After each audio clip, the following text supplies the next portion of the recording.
আচ্ছা, তারপরে এইরকমই ওখানে দেখা যায় দিন 2 মাস 3 মাস পর আমাকে ডাকে তখনও আমি মানে প্রথম অবস্থায় ওর ডাকলে আমি ওর ডাকেই চলে যেতাম, কারণ আমি তো ওকে ভালোবাসি।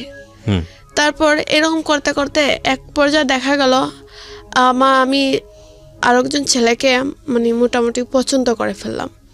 একটা ছেলে বলতে এইরকম, আমি আমার দোকানটা যা অবস্থায় আমি ওকে আমার মানে ম্যানেজার হিসাবে ওনাকে বলছি, একই গ্রামেরই, ওর নাম ছিল রুবেল, যে ভাই আমার দোকানটা তো এরকম আমি কোনো আগামাতা খুঁজে পাচ্ছি না, আমার দোকানের কাস্টমার হয় কিন্তু টাকা পরে আমি করতে পারি না।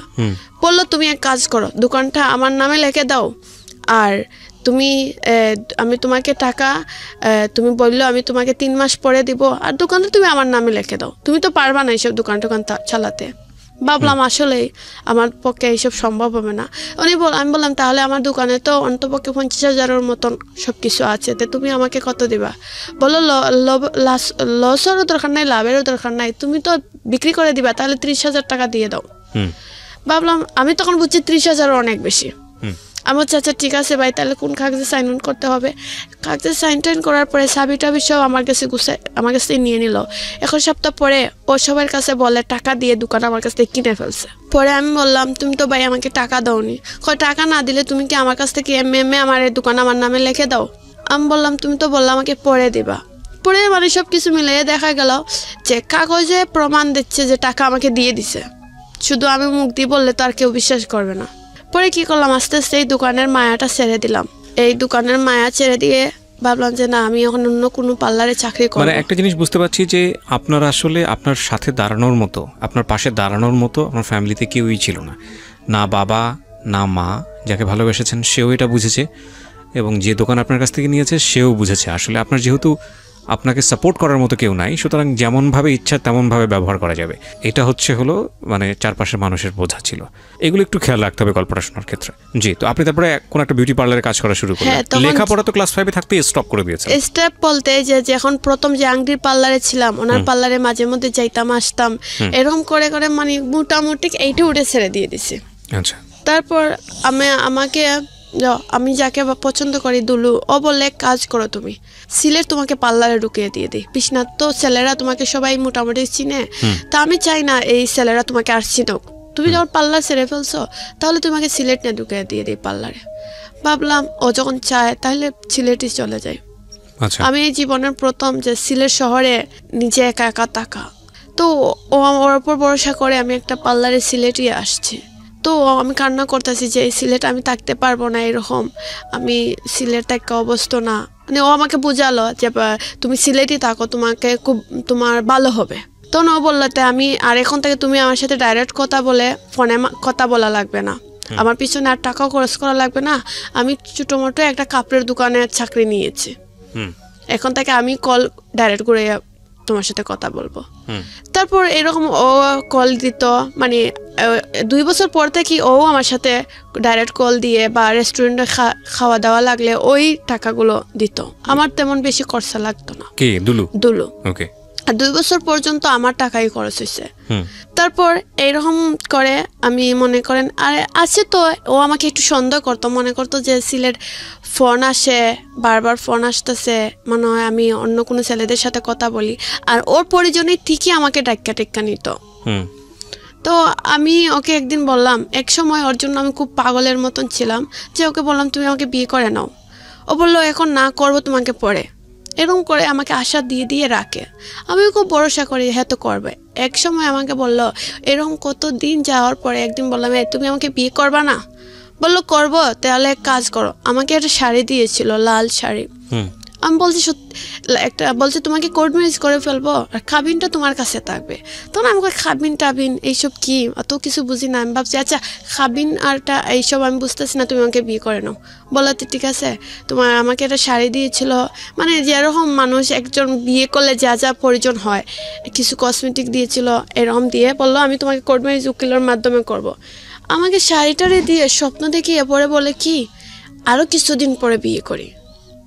পরে আস্তে আস্তে আমি ভাবলাম না, ও আমাকে বারবার স্বপ্ন ভেঙে দেয়, আর এটা মেনে নেওয়া যাচ্ছে না। আমারও তো এটা মানে আমিও তো এটা মানুষ, আমাকে তাইলে করবে না ডাইরেক্ট বলবে, মিথ্যা আশ্বাস দিবে কেন? পরে জাস্ট আমি আর ওকে বিয়ের কথাও বলি না, কিছুর কথাও বলি না। এখন আমি চাচ্ছি যে আমি আমার জীবনটাকে নিজের মতনই সাজাবো। আস্তে আস্তে প্ল্যানিং করলাম, না আমার স্বপ্ন পূর্ণ হতে হলে সিলেট যখন আসছি শহরের ভিতরে, তো বাউ টাও সব কিছু আমি বুঝি। তো আস্তে আস্তে ফটোগ্রাফ বলো, বিভিন্ন স্টুডিওর মাধ্যমে আমি একটু চ্যানেল লাগালাম যে আমার স্বপ্ন এরকম। কিছু বাইরে আমাকে বলছে তোমাকে আমি সাহায্য করব, বা সিলেটেরও কিছু আঞ্চলিক নাটকের অফারও আসছে। হ্যাঁ, এখন আমার মনে পড়ছে আপনার গল্পটা। আপনার অনেক আগে আপনি বলেছিলেন রেডিওতে, সেটা প্রচারও হয়েছিল। আপনি কিছু মডেল ছবিও নিয়ে এসেছিলেন হ্যাঁ সেই সময়। Right right right. যারা শুনেছেন, যারা আমার পুরনো শ্রোতা আছেন, তাদেরকে একটু ইন্টারাপ্ট করছি। এই পর্যায়ে এই গল্পটা রেডিওতে প্রচার হয়েছিল, কিন্তু এক পর্যায়ে পর্যন্ত প্রচার হয়েছিল। এটা আমার লাইফের একটা হিস্ট্রি হয়ে গেল আজকে, যে কোনো গল্প সেকেন্ড টাইম প্রচার হচ্ছে, কিন্তু সেকেন্ড টাইম প্রচার মানে এটাই না যে সেই গল্প আপনারা শুনছেন। এই গল্পটা প্রচার হয়েছিল ওনার কথা অনুযায়ী কত বছর আগে? 3 বছর হয়ে যাবে। 3 বছর আগে প্রচার হয়েছিল। 3 বছর পরে, মানে এই 3 বছর গল্পটা প্রচার হওয়ার পরে 3 বছর কি ঘটেছে ওনার জীবনে, উনি আজকে কোথায় দাঁড়িয়ে আছে, এইটা হচ্ছে আজকের গল্প। খুবই ভয়ানক গল্প, এবং সেটা আমি আপনাদেরকে বলতে চাই। তবে তার আগে আমি একটু শর্ট করে ওই পুরো লাইফটা একটু তুলে ধরছি, নইলে আপনারা বুঝতে পারবেন না, কারণ অনেকেই হয়তো গল্পটা শোনেননি। এবং পুরনো এপিসোডগুলো যদি আপনারা ঘাটেন, যদি এটা ইউটিউবে থেকে থাকে, যদি আমি জানি না, কারণ ইউটিউবে ওই সময়টাতে আপনার কর্তৃপক্ষ, আমাদের যে রেডিও কর্তৃপক্ষ ছিল, তারা আপলোড করতো না, আমিও করতাম না, অনেকেই করেছেন, আমি ঠিক জানি না, যে সেখান থেকে আপনারা যদি ঘেটে ঘুটে বের করতে পারেন, তাহলে ওনার ছবি, উনি যে মডেলিং করতেন সেই ছবি, পাশাপাশি হচ্ছে আমার মনে আছে, এখন মনে পড়ছে ওনার যে ফেস বর্তমানে, সেই ছবিটা দিয়ে আমরা গল্পটা পাবলিশ করেছিলাম। জি বলেন। তারপর কিছু আঞ্চলিক নাটকের অফার আসছিল, তখন আমি রাজি হই না, কই ধরো আমি সিলেটি নাটক করবো কেন? আমার তো স্বপ্ন ছিল যে আমি একটা ছবিতে কাজ করব, এরকম একটা স্বপ্ন ছিল। ভাইয়া তারা বললেন, শোনো, ছোট থেকে তোমার বড় হতে হবে, তুমি ফুট করে তো আর উপরে উঠতে পারবা না, আস্তে আস্তে কাজগুলো করে তুমি একদিকে আগাতে হবে। তখন আমার লক্ষণ ছিল যে আমার স্বপ্ন আমি পূর্ণ করব, এরকম একটা লক্ষণ ছিল। আর দুলু, যে ওকে আমি তেমন পাত্তা দিতাম না, কারণ আমি দেখলাম যে ওকে আমি বোঝাতে চাইলাম যে ও আমাকে যেসব জায়গায় আমি চাকরি করতাম, আমাকে সবসময় যা হয়নি তাই মিথ্যা কথা বলতো, সন্দেহ করতো। পার্লারের ম্যাডাম তাদেরকে বলতো তো আমি এই করেছিলাম, মানে অনেক ধরনের কথা বলতো, যে একটা মেয়ে আর 10 জন মেয়ের সামনে মাথা খাড়া করে তাকাতে পারতাম না, লজ্জা লাগতো। তো মানে অনেক ধরনের অনেক কিছু বলেছে। আমার মা যে জায়গায় সেকেন্ড বিয়ে বসছেন, ওনাকে ও আমার এটা আমি ওকে ভরসা করে দেখে কিছু পিক ছিল, আমার মার সেকেন্ড হাজব্যান্ড, উনি তো আমার বাবার মতো, নিজেতেই আমার মামা ছিলেন, এখন তো উনি আমার বাবাই এক মতো। ওনাকে আমার এইসব পিকচার দেখাইছে, মানে আমার মার সংসারটা ভেঙে যেতে আসলো। আমার মাকে বলে, এই তোর মেয়ে এই করে সেই করে, তোর মেয়ে ভালো না, তোরকেও আমি রাখবো না, তালাক দিয়ে দিব। এক পর্যায়ে আমার মার সংসারটাও চলে যেতে চেয়েছে। মানে এইসব ছবি আপনারা আদান প্রদান করতেন আপনাদের মধ্যে? হ্যাঁ, ভালোবাসেন বলে এগুলো দিতেন, এবং সেটাকে দিয়ে সে ব্ল্যাকমেইল করেছে। তারপর ও আমি যে প্রশ্নটা করেছি সেটা কি ঠিক আছে, মানে সেটা দিয়ে সে ব্ল্যাকমেইল করেছে? হ্যাঁ, ওগুলা তো বলতো যে ওগুলা আসলে ওই যে ওর ডাকে আমি চাইতাম, আমাকে ঘুমের ধুন্দে এই কাজগুলো করতো। আমাকে একদিন ও ঘুমের ট্যাবলেট খাওয়াইয়া আমি 24 ঘন্টা ঘুমেছিলাম। আমি তো মনে হয়েছিল যে আমাকে এক গ্লাস পানি আর নাফা ওষুধ বলেছিল, যে এটা নাফা ট্যাবলেট, তুমি খাও, তোমার জ্বর টর থাকলে কমবে। আমি ওকে তো সবসময় ভরসা করতাম, ও যদি আমাকে বিষও বলতো আমি খাইতে বিশ্বাস করতাম। কিন্তু এই ওষুধ খাওয়ার পরে আমি মনে হচ্ছিল আমি একদিন এক রাত কিছু বলতে পারিনি। আচ্ছা, আমি ঘুমেছিলাম। এই সময়টাতে ছবিগুলো সে তোলে, তখন ও ছবিগুলো তুলে আবার আমাকে দেখিয়েছিল। তখন আমার হোয়াটসঅ্যাপ ছিল, হোয়াটসঅ্যাপে ছেড়ে দিয়েছে, বল তুই এই দেখ তুই কি রকম ঘুমাইছ। তো আমি মাঝে মধ্যে কষ্ট পাইছি যে ও যখন এরকম ছবি তুলতে পারত, যেতে আমি ওকে পছন্দ করি, ওর জন্য অত কিছু করতে পারি, অ্যাটলিস্ট এই ছবিগুলো তোলার কি অনুমতি দিতে পারি না? ওকে। তারপর ও এই ছবি আমার মানে মার হাজবেন্ডকে দেখাইছে, যে দেখেন এই আমার সাথে এইরকম করছে সেই রকম করছে। তখন আমার মার সংসারটা একরকম ভেঙে যেতে চেয়েছিল। পরে কি যেন মা বুঝাইছে মামাকে, তো মামা আর এত যা করেনি। তখন আমার মামা চেয়েছিলেন আমাকে অন্য একটা জায়গায় বিয়ে দিয়ে দিবেন, বিয়ের বিদেশি বা বাংলাদেশি যেখান থেকেও যায় এরকম আসে। আমি বলছি যে আমি এখন বিয়ে করবো না, আমার মাকে বলছি আমি এখন বিয়ে বসবো না, আমার একটু স্বপ্ন আছে মা, এই স্বপ্নটা পূর্ণ হলে আমি নিজে একটা ভালো ছেলে দেখে বিয়ে করব। মা বলছে আচ্ছা, মেয়ের তখন বয়স হয়নি, আর ও বুঝবে আমার মেয়ে। আমার মা বিশ্বাস ছিল যে আমি এমন কিছু করব না যে আমার মার মান সম্মান ডুবে, এটা আমার উপর ভরসা ছিল। আর আমিও বুঝতাম যে কিছু মোটামুটি, এত অবুঝ ছিলাম না। তখন আমি চেয়েছি যে এরকম কিছু ফটোগ্রাফ তারা আছে, এদের কিছু কাজ করতাম, ওরা ম্যাগাজিনে দিত, কিছু টাকা পয়সা ওরা দিত, কিন্তু আমি বেশি টাকা নিতাম না যেতে, কারণ আমার টাকার দরকার ছিল না। আমি একজন পার্লারও 8-9 হাজার টাকা স্যালারি পেতাম, এই টাকা দিয়ে আমার বাড়িতে দেওয়া লাগতো না, আমি নিজের মতনই চলতাম। আমার যদি জামা লাগে জামা কিনতাম, মানে আমি খুব সাজগুজ করতে পছন্দ করতাম, কোনোদিন একটা টাকায় আমি জমাইয়া রাখিনি। এই দুলু আমাকে এরকম করতে করতে এক পর্যায়ে ও আমাকে অনেক সন্দেহ করে ফেললো, যে আমার অন্য জায়গায় মানে সম্পর্ক হয়ে গেছে। তো টুক এক কানো হয়েছে এইসব আমি আসলে যেতখানা যদি মানে একটা ছেলের সাথে আমি সম্পর্ক করে 2-1 মাস পরে আর কথা বলার ইচ্ছে জাগে না, তারপরে আমার দুলুর কথা মনে হয়ে যায়। মানে এর মধ্যে আপনি চেষ্টাও করেছেন অন্য ছেলের কাছে ডাইভার্ট করার জন্য নিজেকে? হ্যাঁ করেছি, কারণ আমি ওকে বলতে পারতাছি না, কারণ আমি চেয়েছি ওর কথা মনে হলে আমি অন্যকে ফোন দেই বা ফেসবুক চালাইতাম। ওকে ভুলে থাকতে চেয়েছেন কিন্তু পারেননি? না, বা ফেসবুক চালাইতাম, একটু তো ফ্রেন্ড থাকতেই পারতো, ওদের সাথে কথা বলে চাইছিলাম যে ভুলে যাওয়ার, কিন্তু ভুলতে পারিনি। তারপরে মনে পড়ে যায়, তখন ওদের সাথে 1-2 মাস 3 মাস কথা বলার পরে যখন আমি খারাপ আচরণ করি ওরা এমনিতেই চলে যায়। তো এরকম করে অনেক চেষ্টা করার পরে ঘুরে ওর কাছেই আসে, ঘুরে ফিরে ওর কাছেই আসতেন? হ্যাঁ। একসময় দেখা গেল ও মানে আমাকে মানে রাস্তাঘাটে বিভিন্ন সন্দেহ যে যেটা বলে, কারণ ওর সাথে সম্পর্ক মোটামুটি সবাই জানতো, আশপাশের যেসব জায়গা চাকরি করতাম ম্যাডাম সহ সবাই জানতো। পরে একসময় দেখা গেল ওকে যে যেটা বলে সেটাই সন্দেহ করে, সেটাই বিশ্বাস করে।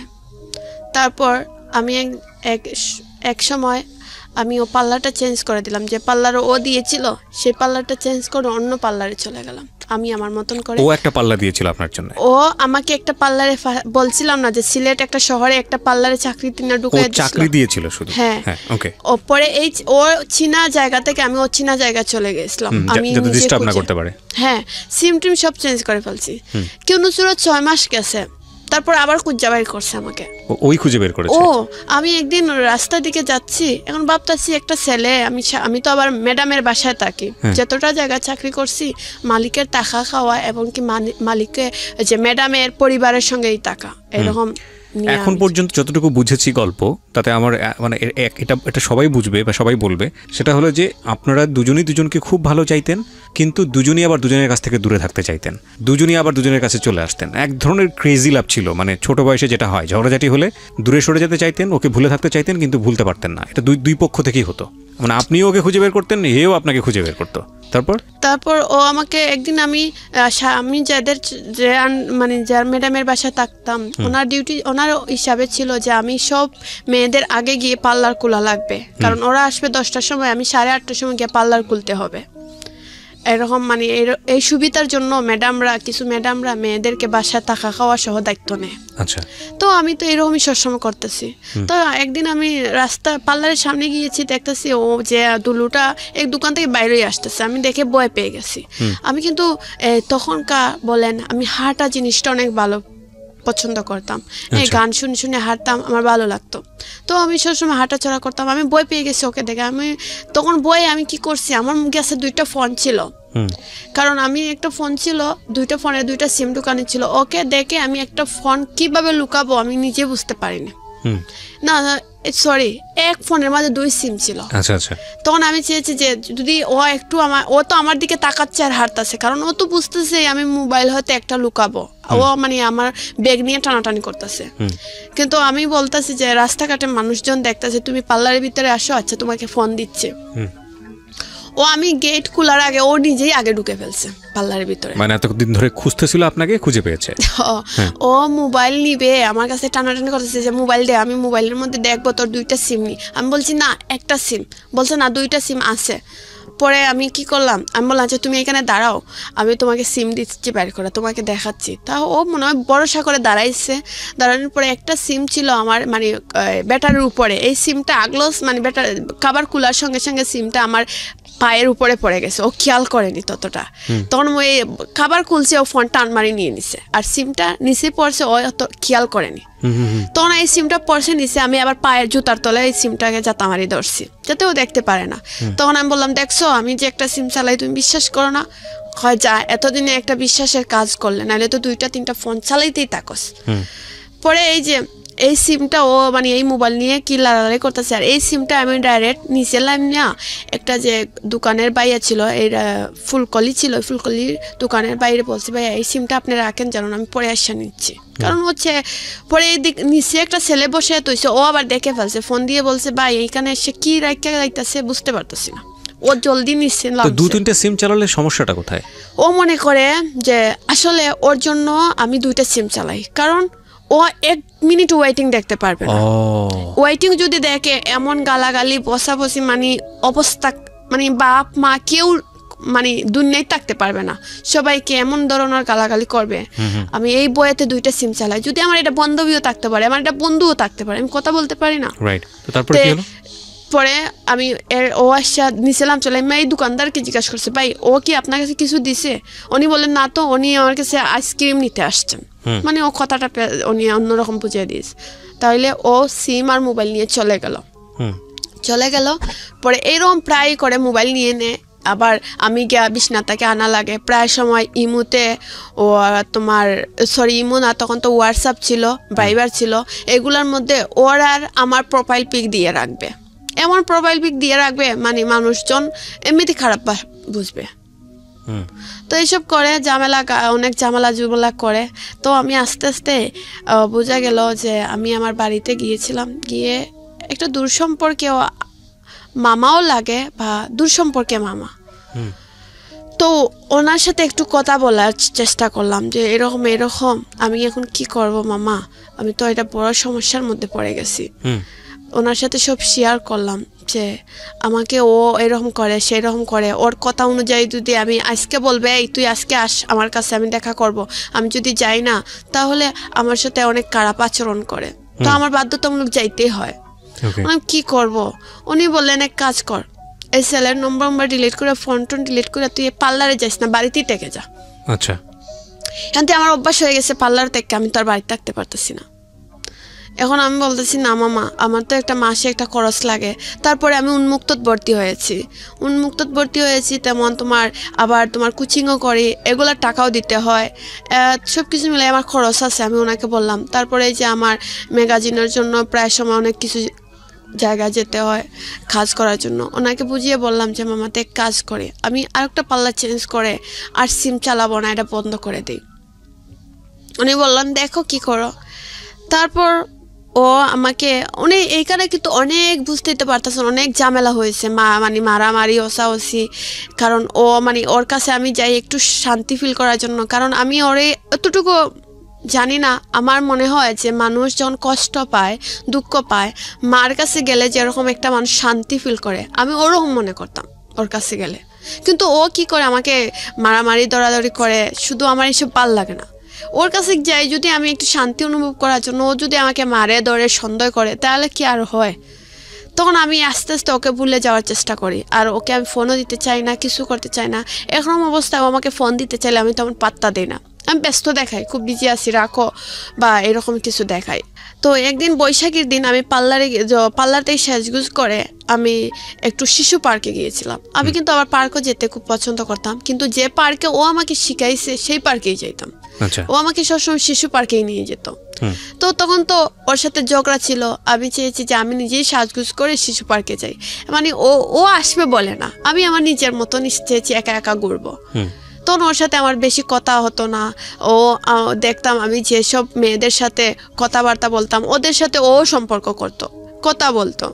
তখন আমার মনে একটু খারাপ লাগতো যে ওর সাথে ওকে আমি ভালোবাসি আর ও অন্য মেয়েদের সাথে কথা বলে, এটা আমার নিজেরই খারাপ লাগতো।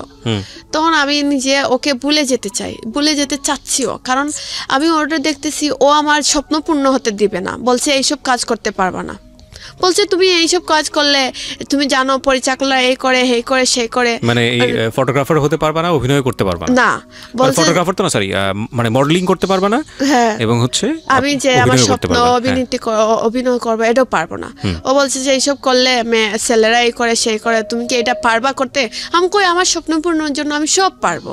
কিন্তু ও আমাকে যেরকম প্রশ্ন করছে আমি উত্তর দিয়েছি এরকম, কিন্তু ও আসলে মাইন্ডে নিয়ে নিছে। তো ও বলতো বুঝতে পেরেছি, তো ও আমাকে মানে প্রায় সময় আমার স্কিন মুখের মধ্যে নৌকের স্পট ফেলে দিত খামসি মেরে, মানে যাতে করে আপনার চেহারায় একটা স্পট তৈরি হয়, এবং স্পট তৈরি হলে যাতে আপনি অভিনয় করতে না পারেন। প্রায় সময় গালের মধ্যে খামসি দিয়ে আমার গালটা মানে খুব বিড়ালের ঠ্যাঙ্গের মতন আশ্রা আশ্রা হয়ে যেত।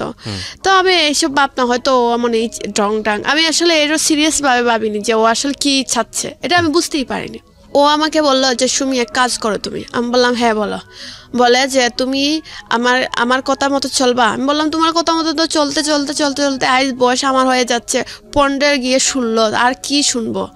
বললো না এখন সিরিয়াসলি কথা হয়েছে যে তুমি যদি আমার কথা শুনো আমার মতন চলতে হইবে, কি যে আমি যেটা বলবো সেটা ওয়েটিং থাকতে পারবো না, ফোনে কথা বলতে পারবা না, আমি যখন ডাকবো তুমি দৌড় মারে চলে আসবা, এইরকমই। আমি তো চলেও যাই চলে আসি। ও আমাকে ডিল করছে প্রতি মাসে 3 মাস পর পর ওর সঙ্গে আমি গিয়ে থাকবো। এটা কি সম্ভব বলেন? প্রতি মাসে 3 মাস পর পর ওর সঙ্গে গিয়ে আমি কীভাবে থাকবো? আমি তো চাকরি করি না, পড়ছে না, এরকম থাকতেই হবে। তারপর ভাবলাম আমিও ওর কথা ফেলে দিতে পারবো না, কারণ ওকে আমি খুব ভালোবাসি। আর ওকে যতটুকু ভালোবাসি তার চেয়ে আমার মনে হয় যে আমি যখন কষ্ট পাই, দুঃখ পাই, ওর সাথে কথা বললে বা ওর কাছে বসলে আমার লাগে সব দুঃখ কষ্ট দূর হয়ে যায়। তো এরকম ওর কথাটাও আমি রাখি, যতই ঝগড়া চাকরি হোক রাখি। এক সময় ওর ডাকলেই আমি যাইতাম না, আমি বলতাম না আমার ম্যাডামে দিচ্ছেন না, এইসব করে বাহানা দেখাইতাম, কারণ আমি যাইতে চাই না। এখন ও কি করলে আস্তে আস্তে বুঝতে পারলো যে আমি ওর সঙ্গে আর নাই। ও আমাকে বিভিন্নভাবে মানে টর্চারিং শুরু করে, রাস্তাঘাটে অনেক অপমান, অনেক কিছু, যা আমি নিজে চেয়েছিলাম যে আমি যদি পারতাম মরেই যেতাম।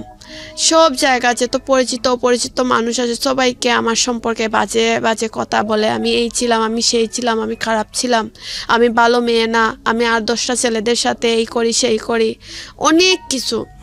এইসব শুনতে শুনতে শুনতে শুনতে লাস্টে ভাবলাম যে আমি আমার জীবনটাকে ওর কাছ থেকে দূরে যত সরাইব ততই আমার জন্য ভালো। সবাই যার কাছে বলি সবাই বলে এই ছেলে তোকে ভালোবাসে না, ও তোকে ইউজ করতেছে, ভালোবাসে এমন হয়।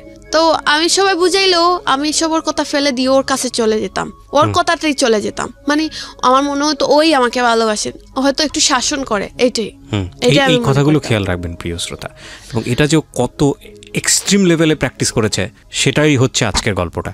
হ্যাঁ, পরে আমি ভাবতাম ও হয়তো আমাকে খুব ভালোবাসে, এর জন্য আমি যদি ওর সঙ্গে একটা পার্কে যাই তো ও কি করতো, অন্য ছেলেরা যদি আমার দিকে তাকায় ও মনে করতো এই ছেলের সাথে আমার প্রেম আছে, কোনো হয়তো প্রেম ছিল, নাহলে তাকাবে কেন? ডাইরেক্ট ও ছেলে আমাকে বলবে এইখানে দাঁড়া আমি আসতেছি, এই ছেলেকে গিয়ে জিজ্ঞাসা করবে। উনি যদি আমাকে চিনে বলবে হ্যাঁ চিনি, না চিনলে তো আর বলবে না। উনি কি বললেন না বললেন সেটা জানি না, এসে আমাকে বলবে এই ছেলে বলছে কি জানোস তোর সাথে সম্পর্ক ছিল, তোরা নিয়ে এই করছে সেই করছে, দেখ তুই কত খারাপ, বাদে এই নিয়ে যে জায়গায় যাবো ঝগড়া চাকরি। মানে এইসব করতে করতে লাস্টে আমি সত্যি যে ও আমাকে যে ভালোবাসে বা আমি যে ওকে ভালোবাসি সেই জিনিসটা উঠে যাচ্ছে। আমি এখন চাচ্ছি যে আমি শুধু এটাই বলি যে ওর জীবন থেকে সরে গিয়ে আমি আমার জীবনটা নিজের মতন সাজাতে, কিন্তু ওকে কল না দিলে যেমন আমিও থাকতে পারি না, সারাদিন গেলে একবার না একবার আমার কল দিতে হয়। তখন আমি ভাবলাম আমি একটা ছেলের সাথে আমার একটু সম্পর্ক তৈরি হয়, ওর নাম ছিল স্বপন, ও একজন স্টুডিওর মালিক ছিল, সিলেটের বড় স্টুডিওর মালিক। আমি ওনাকে ফোন দিয়েছিলাম, উনি বলেছিলেন ওনার একটা স্টুডিও ব্যাগ ছিল, শপিং ব্যাগ, যেটা মডেল হিসাবে কাজ করতে হবে আমার। বলছেন যে আমার কিছু ব্যাগ বাইর হইবে দোকানের জন্য, তুমি এই ব্যাগের মধ্যে মডেল হিসাবে একটা শাড়ি, আমি তোমাকে শাড়িটা দিব, আর কীরকম কী করতে হবে সেটা আমি বুঝিয়ে, আর এটা মানে পাহাড়ের উপরে মানে সিনারিটা থাকবে, ছবিটা তুলবো। আমি বলছি আচ্ছা ঠিক আছে ভাইয়া। তাইলে বলছে যে মানে আমাদের সিলেটে এই যে মডেলটা যেরকম দাঁড়িয়েছিল ওনার ছবি দিয়েছে যে সেম এইরকমই হতে হবে সব কিছু। তো আমি রাজি হয়েছি। এরকম করতে করতে ওনার সাথে একটু কথা বলতে বলতে বলতে বলতে ওনার প্রতি একটু মানে বোঝা গেল যে ওনার প্রতি আমি একটু দুর্বল হয়ে যাচ্ছে।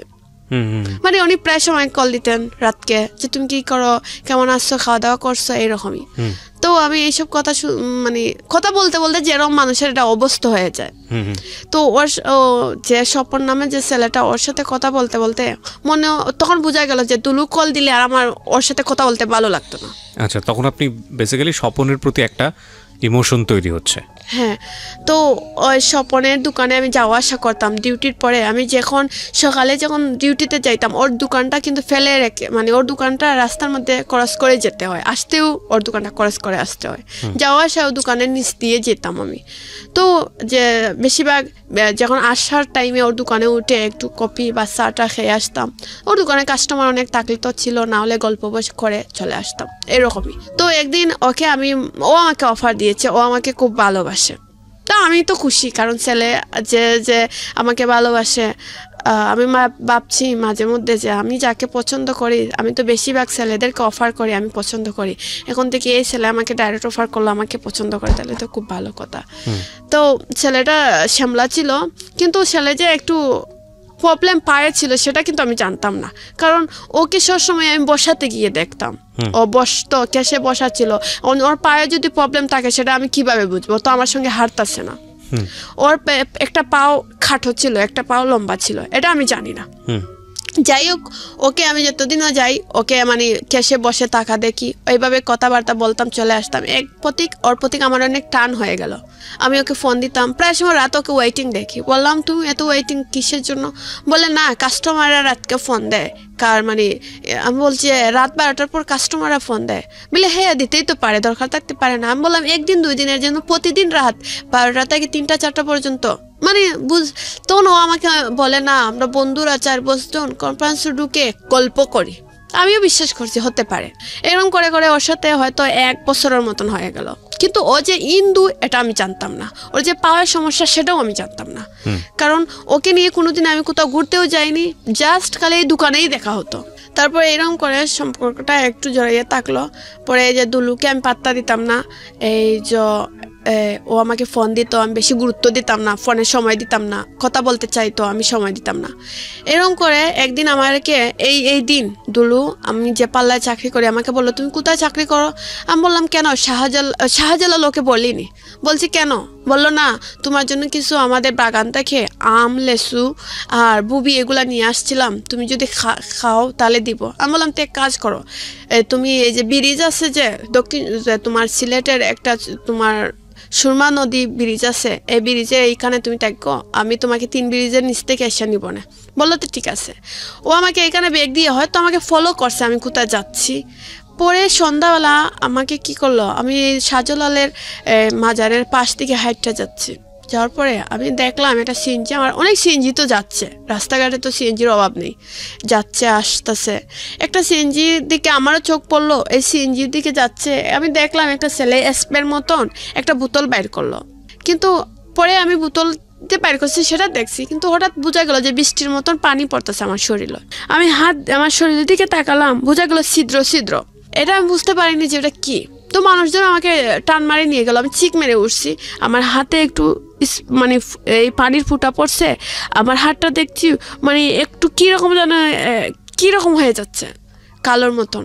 এখন আমি মানে জলদি মানে একজন মাজারের এখানে অনেক লোকজন ছিল, ওরা আমার টান মারে নিয়ে বলে, এই মেয়ে তুমি পানি দাও, শরীরে পানি দাও। আমি পানি দিলে আমার কাপড় চোপড় করে ফেললাম। পরে আমার ম্যাডামকে ফোন দিয়ে বললাম, এইরকম আমার এই অবস্থা। আমার ম্যাডাম বললো, তুমি জলদি বাসায় আসো। পরে আমাকে উসমানী মেডিকেল ভর্তি করে দিয়ে আসলেন। তখন আমি দুলুকে ফোন দিলাম, এইরকম আমাকে নানি কে জানুন এইরকম করছে। তো ও বললো, তো তুমি তাকো, আমি আসতেছি। ও জলদি আসলো, আসছে মানে আমাকে ডাক্তারকে বললো, ডাক্তার আপনি দেখেন কি হয়েছে ওর। মানে ডাক্তারকে নিয়ে আসলো, ডাক্তারকে বলছে যে আপনি দেখো এটা কি বা কিতা আসল বিষয়। তো ডাক্তার বললো, বেশি পুরা না, এটা মাত্র 9%, এটা কিছু হবে না। তো ও বাদে আমাকে পরের দিন আমি বাম হাতে না, তখন আমার প্রথম মানে এই হাতে ছিল, মানে একটু মানে বেশি না, মাত্র 1 ইঞ্চির মতন একটু। ওকে। তখন আমি ভাবলাম, তো আমাকে চাকরি ছেড়ে দিলাম। আমি দুলুকে বললাম, তো এক কাজ করো, আমাকে বাড়ি দিয়ে আসো, আমি বাড়িতে চলে যাব। ও বললো, তো ঠিক আছে, তুমি বাড়িতেই চলে যাও। এই রমজান মাস ছিল, আমি ভাবলাম তো বাড়িতেই তাকে রমজান মাস বাড়িতে ছিলাম। তো আমার যে মামা একজন ছিল, ওনাকে আমি বললাম যে, মামা এইরকম আমার বাড়িতে তো আর এই অ্যাসিডের কথা আমি বলিনি, বলছি যে আমি রান্না করতে গিয়েছি আর তেলের ফুটা হাতে পড়ে একটা পুষ্প। কেন বলেননি বাড়িতে? কারণ গ্রাম তো এইসব মানে সবাইকে বলিনি, যেমন ধর গার্জিয়ান আমার মা ছিল ওনাকে বলেছি, মানে একটা কুৎসা রটনা তৈরি হবে যে মেয়েটাকে অ্যাসিড মেরেছে, তারপর নিশ্চয়ই মেয়েটার কোনো না কোনো কিছু পরিচিত, যেমন গার্জিয়ান ছাড়া মা বা খালা এরকম আত্মীয় ছাড়া মানে অন্য কাউকে এটা বলতে যায়নি। ওকে, তারপর পরে গ্রামের মানুষ তো এই পেপারে হয়েছে, ওরা আসছে, আচ্ছা পেপারও বাইর হয়েছে, গ্রামের সবাই আসছে, এই সুমি তুই পাল্লায় চাকরি করতে তোর বুঝি এরকম এরকম। আমি কই না গো শোনা, কই আমার হইলে তো যে আমার শরীরও দেখা যাইতো, কই আসো তো তোর শরীরও নাই, কিন্তু একটা মেয়ে বিশ্বনাথের বাড়ি আবার বিউটিশিয়ান এরকম হয়েছে, কিন্তু কে? আমি বলি আমি বলতে পারি না কে। পরে এরকম পরে এই হাতে আমার গ্রামের বাড়ির যারা জিজ্ঞেস করলে সুমি তোর হাতে একটা স্পট কিসের, আমার লাগে যে রান্না করার কে তেলের ফুটা পড়ে ফুসকা পড়ে এরকম হয়ে গেছে কহ। তখন এটা বেশি কিছু নয়, মানে 1 ইঞ্চি পরিমাণ হয়েছে। পরে আমি 1 মাস ছিলাম এখানে, 1 মাস থাকা সত্ত্বে আমার বাড়িরই একটা শাহিন নামে একটা ছেলের সাথে সম্পর্ক হয়ে যায়। ও আমাকে ফোন দিত, খুব দেখাশোনা করতো, রমজানে ছিলাম যে আমাকে খুব মানে বলতো নামাজ পড়ো, রোজা রাখো, এরকম করো। তো ওর সাথে একটু আমার কথা বলে বলে ওর সাথে একটা সম্পর্ক তৈরি হয়ে গেল। ও আমাকে বলছে তোমাকেও আমি ছোটবেলাতেই খুব ভালোবাসি, কিন্তু তোকে তো বলি না, কারণ তুই খুব চঞ্চল, কোনো কথাই বুঝোস না, এর জন্য তোকে আমি বলতে চাই না, কারণ তোকে বলবো তুই আবার সবার কাছে বলে দিবে। এখন তো বোঝা গেল তুই বললেও কারোর কাছে বলবে না, এখন তোর বুদ্ধি হয়েছে। তখন আমার বয়স 16 এরকমই হয়ে গেছে। তো দুলু পরে আমাকে ফোন দেয়, এইরকমই দিত, আমি ধরতাম না, কারণ বললেই বলতাম যে আমি ব্যস্ত আছি, বা আমি গ্রামে এত কথা বললে আমার মামা তারা বা নানা তারা কি বলবে, আমি এত কথা বলতে পারবো না, কারণ এই গ্রামে সব মেয়েরা মোবাইল চালায় না, আমি চালাই, এটা তো সব অবশ্যই খারাপ জিনিস না। তো ও আমার তেমন কথা বলতো না। এখন ভাবলাম 1 মাস থাকার পরে ভাবলাম আমি একটা অন্য জায়গায় পার্লারে চলে যাই। তখন সিলেট তোমার দুলহান বিউটি পার্লার উপশহর ছিল, ওনার পার্লারে আমি আগেই কাজ করেছি 2 বছরের মতন। ও তারপরে ওনার কাছে আমি চলে যাই, কই ওনার পার্লারে গেলে হয়তো আর আমার শত্রুকে আছে আমি তো জানি না, ভাবছি না আমার শত্রুকে, এটা আমি জানি না। তো দুলু বললো তুমি এক কাজ করো, এই পার্লারেই চলে যাও, এটা উনি তোমাকে দেখে শুনে ভালো রাখতে পারবেন। তার মানে আপনি এই যে প্রথমবার আপনার গায়ে যে অ্যাসিড মারার চেষ্টাটা করা হলো, তখনও আপনি সচেতন হননি, তখনও আপনি বোঝেননি যে না আপনাকে এটা চেষ্টা করা হচ্ছে এবং এর পেছনে কে দায়ী হতে পারে? না, আমি এটা কিছু, আমি ভাবছি হয়তো ছেলেরা মনে হয় রাস্তাঘাটে যাওয়ার পথে একটু ডং ডাং এইসব করে গেছে। ওকে, তারপর হ্যাঁ দুলুর সাথে কথা হচ্ছিল, তারপর দুলু বললো তুমি এই জায়গায় চলে যাও, এই জায়গায় গেলেই ভালো হবে তোমার জন্য, তুমি তো যেতে চাকরি ছাড়া কিছু বুঝো না, তাই চাকরি করো। আমি ভাবলাম তো ঠিক আছে। তখন দুলু দেখা গেল আমি তো এই জায়গা যাওয়ার পরে একটু শরীর টরিলও আমার বেড়ে গেল, আমি একটু নিজের যত্ন নিতে পারতাম, মানে মোটা হয়ে গেছলে, মোটা মানুষের যদি বডি হয়ে যায় তখন তো স্বাভাবিক একটা মানুষ চেঞ্জ হয়ে যায়। তখন ও আমাকে দেখার পরে দিন দিন বোঝা যাচ্ছে যে ও খুব আগ্রহী আমার প্রতি, মানে ও আমাকে বলতেছে সুমি এখন কিন্তু সত্যি তোমাকে বিয়ে করব। আমি মনে করি তুমি তো সবসময় বলো আর করো না, মিথ্যা আশ্বাস দাও, কয় না এখন তোমাকে সত্যি বিয়ে করবো, এখন তুমি আমার বউর মতনই হয়েছ। আমি বললাম আচ্ছা তুমি আমাকে বিয়ে করবা যখন তারা করে ফেলো। বললো আচ্ছা একটু সময় নাও, আমি করবো তোমাকে বিয়ে। এটা দুলু বললো আবার? হ্যাঁ। তখন আমি আবার ভাবলাম, আমি এটা কিন্তু ওকে সিরিয়াসলি বলিনি যে তুমি আমাকে বিয়ে করো, কারণ আমি জানি ও বেইমানি কথা বলে। তো আমি ভাবছি এইটা ওকে বললাম, আমি তো মনে মনে ভাবছি তোমাকে তো আর করবো না আমি। তো এইভাবে একটা যে ছেলে যে বলছি আমি আমার বাড়িতে সম্পর্ক হয়েছিল, ওর সাথে আমি প্রায় কথা বলতাম, ওর সাথে দেখা সাক্ষাৎ আমার রেস্টুরেন্টও করতাম, উপশহরে একটা সাফরাং রেস্টুরেন্ট আসলো, এটাতে দেখা করতাম। তো পার্লারের মেয়েরা বলতো কি রে তোর দুলুর চাইতে এইটা অনেক ফর্সা, কিন্তু দুলু কিন্তু স্মার্ট। আমি পার্দে ভাবতাম ধরো স্মার্ট আর স্মার্টে কী হয়েছে, আসলে হয়েছে মানুষ ভদ্র থাকতে হবে। পরে ও সবাই বলতো না এই যে ছেলে আছে মানে ওকে মেয়েদের মতন দেখতে লাগে, ফর্সা বেশি ছেলেরা সুন্দর না দেখতে, এরও মেয়ে ও আমার লগের যারা এরা বলতো। তারপরে ওদের কথা আমি খান দিতাম না, কারণ খালি যে মানে স্মার্ট হয়ে গেলে ভালো হয়ে যায় তেমন তো কিছু না, মনটা তো থাকতে হবে। এখন আমি ও যে ছেলের সাথে সম্পর্ক করছি ওর সাথে আমি একটু ফোনে কথাবার্তা সবই বলে থাকতাম। ওন দেখা গেল যে ছেলেটার সাথে আমি কথা বলি সম্পর্ক করছি ও আমাকে অনেকভাবে বুঝাইতো, সব কিছুতে বুঝাইতো যে সুমি এরকম চলো না, এরকম করো না। বা আমি যখন একটু খারাপ আচরণ করি, মানে আমার একটু রাগ ছিল, যে কোনো মানুষের সাথে ফট করে রাগ উঠে গেলে খারাপ আচরণ করে ফেলতাম, তো বলতে এইসব করো না মানুষ কষ্ট পাবে, এরকম করে আমার মানে অনেকভাবে বুঝাইতো। মানে আমার মনে হল আমি তখন আর দুলুর কথা ভুলেই গেছি, আমার দুলুকে আর মনেই পড়ে না। আমি তখন আমার মনে হয়েছিল যে ওকে আমি ভালোবাসি। আমি ওকে মিনিট মানে ঘন্টা পর পর কল দিতে থাকি, রাত 2টা-3টা পর্যন্ত কথা বলতাম। দিলু ফোন দিয়ে ওয়েটিং দেখতো, আবার কার সঙ্গে কথা বলছো, কেন আমার মার সঙ্গে। আমার মার ফোনে ফোন দিত, ওয়েটিং না, তো বলতো এই তুমি মিথ্যা কথা বললে। আমি কয় আম্মার সাথে কথা বললে আরেক জায়গায় বলছিলাম। বললো ফোন বন্ধ কর। এইসব করা চাইতে আমি কি করলাম, এর কথা তো ফোন বন্ধ করতে হবে, তাহলে আমি আরো একটা সিম কিনে ফেলি। অন্য একটা সিম কিনে ফেলছি, তো এই ফোনে তার ওয়েটিং দেখে না, আমি সেই সিম দিয়ে কথা বলতাম যাকে পছন্দ করতাম আমি। ওর নাম শাহিন ছিল। তো শাহিন আমাকে বললো, সুমি তুমি এক কাজ করো, তুমি এইখানে যেহেতু উন্মুক্ত ভর্তি হয়েছো, তুমি মেট্রিকটা দেওয়ার পরে আমি তো ঢাকা ভার্সিটিতে পড়ি, তোমাকে এই ঢাকাতে আমি না ভর্তি করাবো, আর এখানে তুমি পড়ালেখা করবা, তোমার স্বপ্ন পূর্ণ হবে, আর তোমার শত্রুও যদি থাকে, শত্রু বলতে কেউ থাকে, তারাও খুঁজে পাবে। কিন্তু আপনি কি তখনও দুলুকে বিয়ে করতে চাইতেন? না, আমি তখন চাইতাম না। মানে তখন কি দুলুকে আপনি বলে দিয়েছিলেন যে না? ভুলে যাইনি। না না, ভুলে না, আমি বলতে চাচ্ছি তখন কি আপনি দুলুকে বলেছিলেন যে ঠিক আছে তুমি আমার রাস্তায় আর এসো না, আমি আমার রাস্তা, তোমার রাস্তা আলাদা আলাদা হয়ে গেছে? না, এসব কিছু বলেন নাই। তার মানে দুলু তখনও আপনাকে লাভ করে চলতো? হ্যাঁ। এবং আপনিও মাঝে মাঝে দুলুর কাছে ফিরে যাইতেন? হ্যাঁ, এরকমই যাইতাম। ইন দ্য মিন টাইম অনেক ছেলে এসছে টুকটাক, কিন্তু অল্প সময়ের জন্য। এই যে এই সময়ের কথা আপনি বলছেন যে শাহিনের প্রতি যখন আপনার ভালো লাগা ছিল, তখন দুলু আপনাকে নক দিত। তার মানে দুলুর সাথে আপনার যেহেতু ছাড়াছাড়ি হয়নি, দুলু চেষ্টা করে যেত যে না, এবং আপনি যে একটা ছেলেকে ভালোবাসেন এটাও আপনি দুলুকে বলতেন না? না। ওকে ওকে, তারপর একদিন দুলু কি করছে, ও কিন্তু বুঝতে পারে, ও তো খাটো ছেলে, অনেক বুদ্ধি। ও ভাবে যে ম্যাডাম তো ওয়েটিং থাকার কথা না, নিশ্চয়ই সিম আর ওটা ইউজ করে। ও কি করলো, একদিন পার্লারের রাস্তার সামনে, ও তো জানে দুপুরে বাসায় আমি খাইতে থাকবো, সিএনজি নিয়ে খাড়াও এ বসে আছে, সিএনজি সহ। এখন আমি ভাবলাম একটা সিএনজি আছে তো স্বাভাবিক রাস্তার মধ্যে থাকতেই পারে। আমি সিএনজিটা ফিসে রেখে সামনে হাত দিলাম, ওর ডাইরেক্ট আমার হাত সহ ব্যাগ সহ টান মারিয়া সিএনজি ঢুকালো। বলাই এমন খারাপ বাসায় বকা দিয়ে বললো ফোন বাইর কর। আমি বললাম কেন? ফোন বাইর কর, তোর খবরেটা পাইছি তোর ফোনে বুঝি 2টা সিম আছে। আমি বললাম তুমি বিশ্বাস করে যে নেটওয়ার্ক একটা, 2টা সিম থাকলে তো নেটওয়ার্ক 2টা দেখাইতো। বলতো না তোর ফোনে 2টা সিম আছে। তো কি বলছে, ব্যাটারি খুলে 2টা সিম পাইছে। পাওয়ার পরে আমার খুব মায়ের দর করছে রাস্তার মধ্যে, এই রাস্তার মধ্যে না, গাড়ির ভিতরে আমার একটু চুলেদের টাইনা ডুসাইয়া ডাসাইয়া আমি কান্না শুরু করছি। আপনি তো ছেলেটাকে আর ভালোবাসেন না, এটা আপনি তাকে কেন বলতেছিলেন না? বলে দিতে পারতেন যে আমি তোমাকে আর ভালোবাসি না, তুমি আমার পিছনে ঘুরো না। আমি ওকে ভালো ঠিকই বাসি না, কিন্তু ওই যে একটা জিনিস করার পর তাকে এই ব্যাপারে আমার একটু টান হয়ে গেছিল।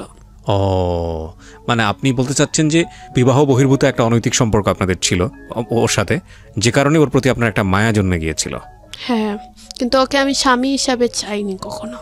স্বামী হিসেবে চাননি মানে? কিন্তু বিয়ে করার কথা বলে রাজি হতেন তো? বিয়ে প্রথম যখন প্রথম গ্রামের মেয়ে ছিলাম, এত ছোট ছিলাম, তখন ওর যে আমি ওকে বলতাম তুমি আমাকে বিয়ে করো, ও তো আমাকে পাত্তা দেয়নি। এখন আমি একটা সুন্দর স্মার্ট মেয়ে হয়ে গেছি, এখন আমাকে ও বিয়ের কথা বললে আমি কেন রাজি হব? এটা আপনার চিন্তা ভাবনা ছিল? হ্যাঁ। আচ্ছা, তারপর? ও সিএনজির মধ্যে আমাকে অনেক মারধর করলো, করার পরে আমাকে বলে ফোন নিয়ে গেছে। নিয়ে তখন আমি ওকে সিএনজিতে আমায় বলছে যা, অনেক খারাপ ভাষায় বকা দিয়ে বলছে যা চলে যা, তুই যে একটা খারাপ মেয়ে এটা আমি বুঝে বলছি বলে আমাকে লামাইয়ে দিয়ে আর ও ফোনটা নিয়ে চলে গেছে। আবার এদিন রাত কি করলাম, ম্যাডামের ফোন থেকে ওকে ফোন দিলাম, দিয়ে বললাম তুই আমার ফোনটা দিবা না? বললো তুই কালকে সকালে আমার দোকান থেকে এসে নিস। এই সিলেট থেকে আমি সকালে আবার বিশ্বনাথ গেলাম, গিয়ে ফোন নিয়ে আসলাম। বললাম ফোনে কিছু পেয়েছো? বললে না কিছু তো পাইনি, কিন্তু একটা ছেলে এই নম্বরে ফোন দিয়েছে। আমি বললাম দেখো এই ছেলেটাকে, কিন্তু এই ছেলেটা সব জানতো দুলুর ব্যাপারে। উনি মানে চাচ্ছেন যে আমি দুলুর কাছ থেকে আলাদা হলেও মানে খুব ভালো হবে। তো তারপর ও মানে তারপরে আমাকে বললো ফোন নিয়ে নেই শেষ। হোয়াটসঅ্যাপের মধ্যে এমন একটা খারাপ ছবি দিয়েছে, আমি তো আর জানি না হোয়াটসঅ্যাপে প্রোফাইল পিকচার কি।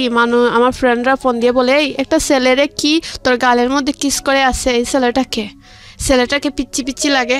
আমি বললাম কই, দেখি ওই একটা খারাপ পিক দিয়ে প্রোফাইলে রেখে আছে। আমি ডিলিট দিয়ে অন্য পিক দিলাম। দিয়ে তখন আমি ভাবলাম একটা ওই পার্লারের ম্যাডাম একজন আছে, উনি হচ্ছেন উপজাতি একটা মেয়ে। উনি বলছেন সুমি এক কাজ কর, তুই ঢাকায় চলে যা, আমার বোনও তাকে একটা পার্লারে, তোকে 12,000 টাকা স্যালারি দিবে, আর এইখানে টাকা খাওয়া হবে, কোনো সমস্যা নাই। আমি বলছি আপু আমি তো জীবনে কখনো ঢাকায় যাইনি, কিভাবে কি বুঝবো? বললো ওয়ারির জায়গাটার নাম, তুই এই জায়গায় থাকলে অনেক ভালো হবে, আর তোর মানে সমস্যা হবে না। তো আমি ভাবলাম এই সিলেট ঢাকা শহরে গিয়ে আস্তে আস্তে চিনি, কারণ আমার তো স্বপ্ন পূর্ণ করতে হবে। তারপরে আমি একদিন দুপুরে খাওয়া দাওয়া করে যাচ্ছি বাসায়, রাস্তায় আসার সময় একটা সিএনজি পিছনে ছিল, আমার পিছনে ছিল। এই সিএনজিটাকে আমি 3 রাস্তার মাঝখানে রেখে আসছি।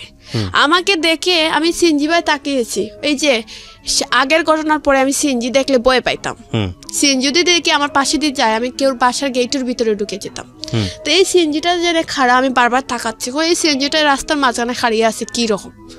তারপর আমি ওয়ালের পাশে পাশে যাচ্ছি আর সিএনজিটা মনে হচ্ছে স্পিডে আসছে আমার দিকে। তো আমার ভিতরের মধ্যে ভারী মারতেছে। আমি তো এমনিতে সিএনজি দেখে ভয় পাচ্ছি আর ভাবতেছি এই সিএনজিটা এইরকম মতো সময় দাঁড়ানো ছিল, আমাকে দেখার পরে এত স্পিডে আসতেছে কেন। পরে এই একটা ছেলে দেখছি গাড়িতে মধ্যে, একটা ছেলেই আমি দেখছি। তো ওই ছেলেটা শুধু হাত বাড়ি করছে আর আমি তো আমার ভিতরের মধ্যে বাড়ি মেরে দিছে। তখন আমি অন্ধ হয়ে গেছি এই ছেলেটাকে দেখেই। হাতটা বাইর করছে এটা শুধু দেখছি, দেখে আমি অন্ধ হয়ে গেছি। তখন আমি দেখছি কিছু পানি এই গেটের মধ্যে পড়ছে, গেটগুলোর রং ছুটে ছুটে যাচ্ছে। তো আর আমার কিছু কাপড় পিছনে ছিদ্র ছিদ্র হয়ে গেছে আর আমার পিঠের মধ্যে একটু উন্না সহ উন্না বীজে পিচটা ফুলে আছে, একটু ফুলে আছে। আমি কি করছি, তাড়াতাড়ি গিয়েছি পার্লারের ভিতরে, গিয়ে সবাইকে কান্না করে বলছি এইরকম আমি আসার সময় কি হয়েছে। সবাই মানে বলতেছে তোর সাথে কোনো শত্রু লেগে গেছে, তুই এক কাজ কর তাড়াতাড়ি, তুই সিলেটও থাকতে পারবে না, তুই কর মানে তোর বাড়িতেই চলে যা। তার মানে সেকেন্ড টাইমও আপনাকে অ্যাসিড মারতে গিয়ে তারা সফল হয়নি? হ্যাঁ। ওকে। তারপর ম্যাডামকে বলছি ম্যাডাম আমি চলে যাব। আমি তখনও আপনি সন্দেহ করছিলেন না যে কে এই কাজটা করতেছে? না। তখন একটা ছেলে আমাকে রং নাম্বারে ফোন দিয়ে অনেক হুমকি দিত, প্রায় মাঝে মধ্যে দিত ফোন, 1 মাস 2 মাস পরে হুমকি দিত, বলতে এই মেয়ে তুই আমার সঙ্গে যদি প্রেম করস না তোকে আমি দইরা নিব, সেই করব। আমি মানে মাঝে মধ্যে ও ছেলেকে সন্দেহ করতাম, ভাবতাম ও ছেলে আমাকে হুমকি দেয় তাহলে এইটা মনে হয় কাজ করে। তো আমি দুলুকে বলতাম দুলু একটা ছেলে মাঝে মধ্যে আমাকে না এরকম ট্রের দেয়, আমাকে রাস্তা থেকে দইরা নিবে, এই করবে সেই করবে। বলে আচ্ছা এই ছেলের নম্বরটা দিস। আমি বললাম আচ্ছা। তো পার্লার ছেড়ে দিব আমি জানুয়ারির 1 তারিখ, আর আছে মাসের 15 দিনের মতন। একদিন সকাল আমি পার্লারে আসছি, যে পার্লার তো সকালেই খুলি, একটা ছেলে আমার পার্লার খোলার 2 মিনিট পরে ঢুকছে পার্লারের ভিতরে, ঢুকে বলতেছে একটা মগ ছিল টিয়া কালারের মগ হাতে। তো ওই ছেলেটা ঢুকছে, কারণ আমি ভাবলাম আমি গ্লাসে দিয়ে চাইয়া দেখতেছি পিছনে ছেলেটা, মানে ছেলেটা হয়তো আমাকে দেখতে পারতেছে না, কিন্তু গ্লাসে দিয়ে চাইলে পিছনের সাইডে কি হচ্ছে দেখা যায় একটু, দরজার সামনটা। তো ছেলের হাতে টিয়া কালার মগিটা আমি দেখতে পারতেছি। ছেলে আমাকে ডাকতেছে আপু একটু এই পার্লারের বিজনেস কাজটা আমাকে দেন। আমি বলছি ভাই এই যে আপনার হাতের সামনে এইখানেও। আমি দেখতেছি ও হাতে নিয়ে আবার রেখে দিচ্ছে, রেখে দিয়ে বলতেছে খুঁজে পাচ্ছি না। তো আমার ভিতরের বয় হাত রেখে গেল, কই ওর চোখের সামনে, অথচ কার্ডটা হাতে নিয়ে আবার টেবিলে রেখে দে, বলে আপু পাচ্ছি না আপনি দেন আসে। তো আমি বললাম ভাইয়া সামনে দোকানে ম্যাডামের স্বামী বসে আছেন, ওনার কাছে যান, উনি দিবেন না। এই কথা বলতে ও দূরের স্পিডে বাইরে চলে গেল। তখন আমি আরও তো ভাবছি অতটা চিন্তা করিনি যে কেন আসলো কেন গেল, কিন্তু মগটা আমি দেখছি। আমি আমার ম্যাডামকে বলছি যেদিন আমি ডিসেম্বরের 22 তারিখ, এদিন আমাকে দুলু 3 দিন আগে আমার ফোনটা নিয়ে নিছিল রাস্তা থেকে, এইরকমই নিয়ে আমার ফোনে অটো রেকর্ড ফেলে রেখে দিয়েছিল। আধা ঘন্টার ভিতরে নিয়েছিল, আমার কাছ থেকে মারধর করে আধা ঘন্টার পরে আবার এনে দিয়ে দিছিল। দিয়ে ও যে একদিন নিয়েছিল সিএনজির মধ্যে মারধর করে, এই দিন বুঝি অটো রেকর্ড লাগাইয়া গেছিল আমার ফোনে। আমি তো বলতে পারি না, বুঝতেই পারিনি। তো অতদিন যে কথা বলছি সবটা অটো রকেট হয়ে আসলো। অ্যাক্সিডেন্টের 2-3 দিন আগে এই ফোনটা আবার নিয়েছিল, নিয়ে সব কথাবার্তা শুনে আবার ফোন এনে দিয়েছে, দিয়ে বলছে সুমি ভালো, খুব ভালো থাকো, মারছি মনে কষ্ট পাইও না। তো আমাকে সেদিন বলে তোকে আমি একটা কথা বলি, তুই কি আমাকে সত্যি বিয়ে করবে? আমি বললাম তুমি বিয়ে করবে আমাকে? বললো হ্যাঁ করবো। তোকে আমি 5 দিনের সময় দিলাম, তুই রাজি হস কিনা আমার জানাইস। আমি তখন বলছি তুমি কি আমাকে বাড়িতে নিবা? বললো না বাড়িতে নিব না, তোমাকে বাসা ভাড়া দিয়ে রাখবো, লুকাইয়া বিয়ে করবো। আমি বলছি বাড়িতে নিবা না আবার লুকাইয়া করবা, তাই আমি তোমার সঙ্গে বিয়ে বসবো না। আরে যেদিন বাড়িতে নিতে পারবা সেদিন বললো সেদিনই বিয়ে করব। তো বললো মানে সে ওই কথায় রয়ে গেল, আমি ওই কথায় রয়ে গেলাম। ডিসেম্বরের রাত 8টার দিকে আমি একটু গোসল করেছি, আর গোসল করার পরে অটোমেটিক মনে হয়েছিল যে আমি সজাগের মধ্যে ঘুমিয়ে যাচ্ছি এরকম।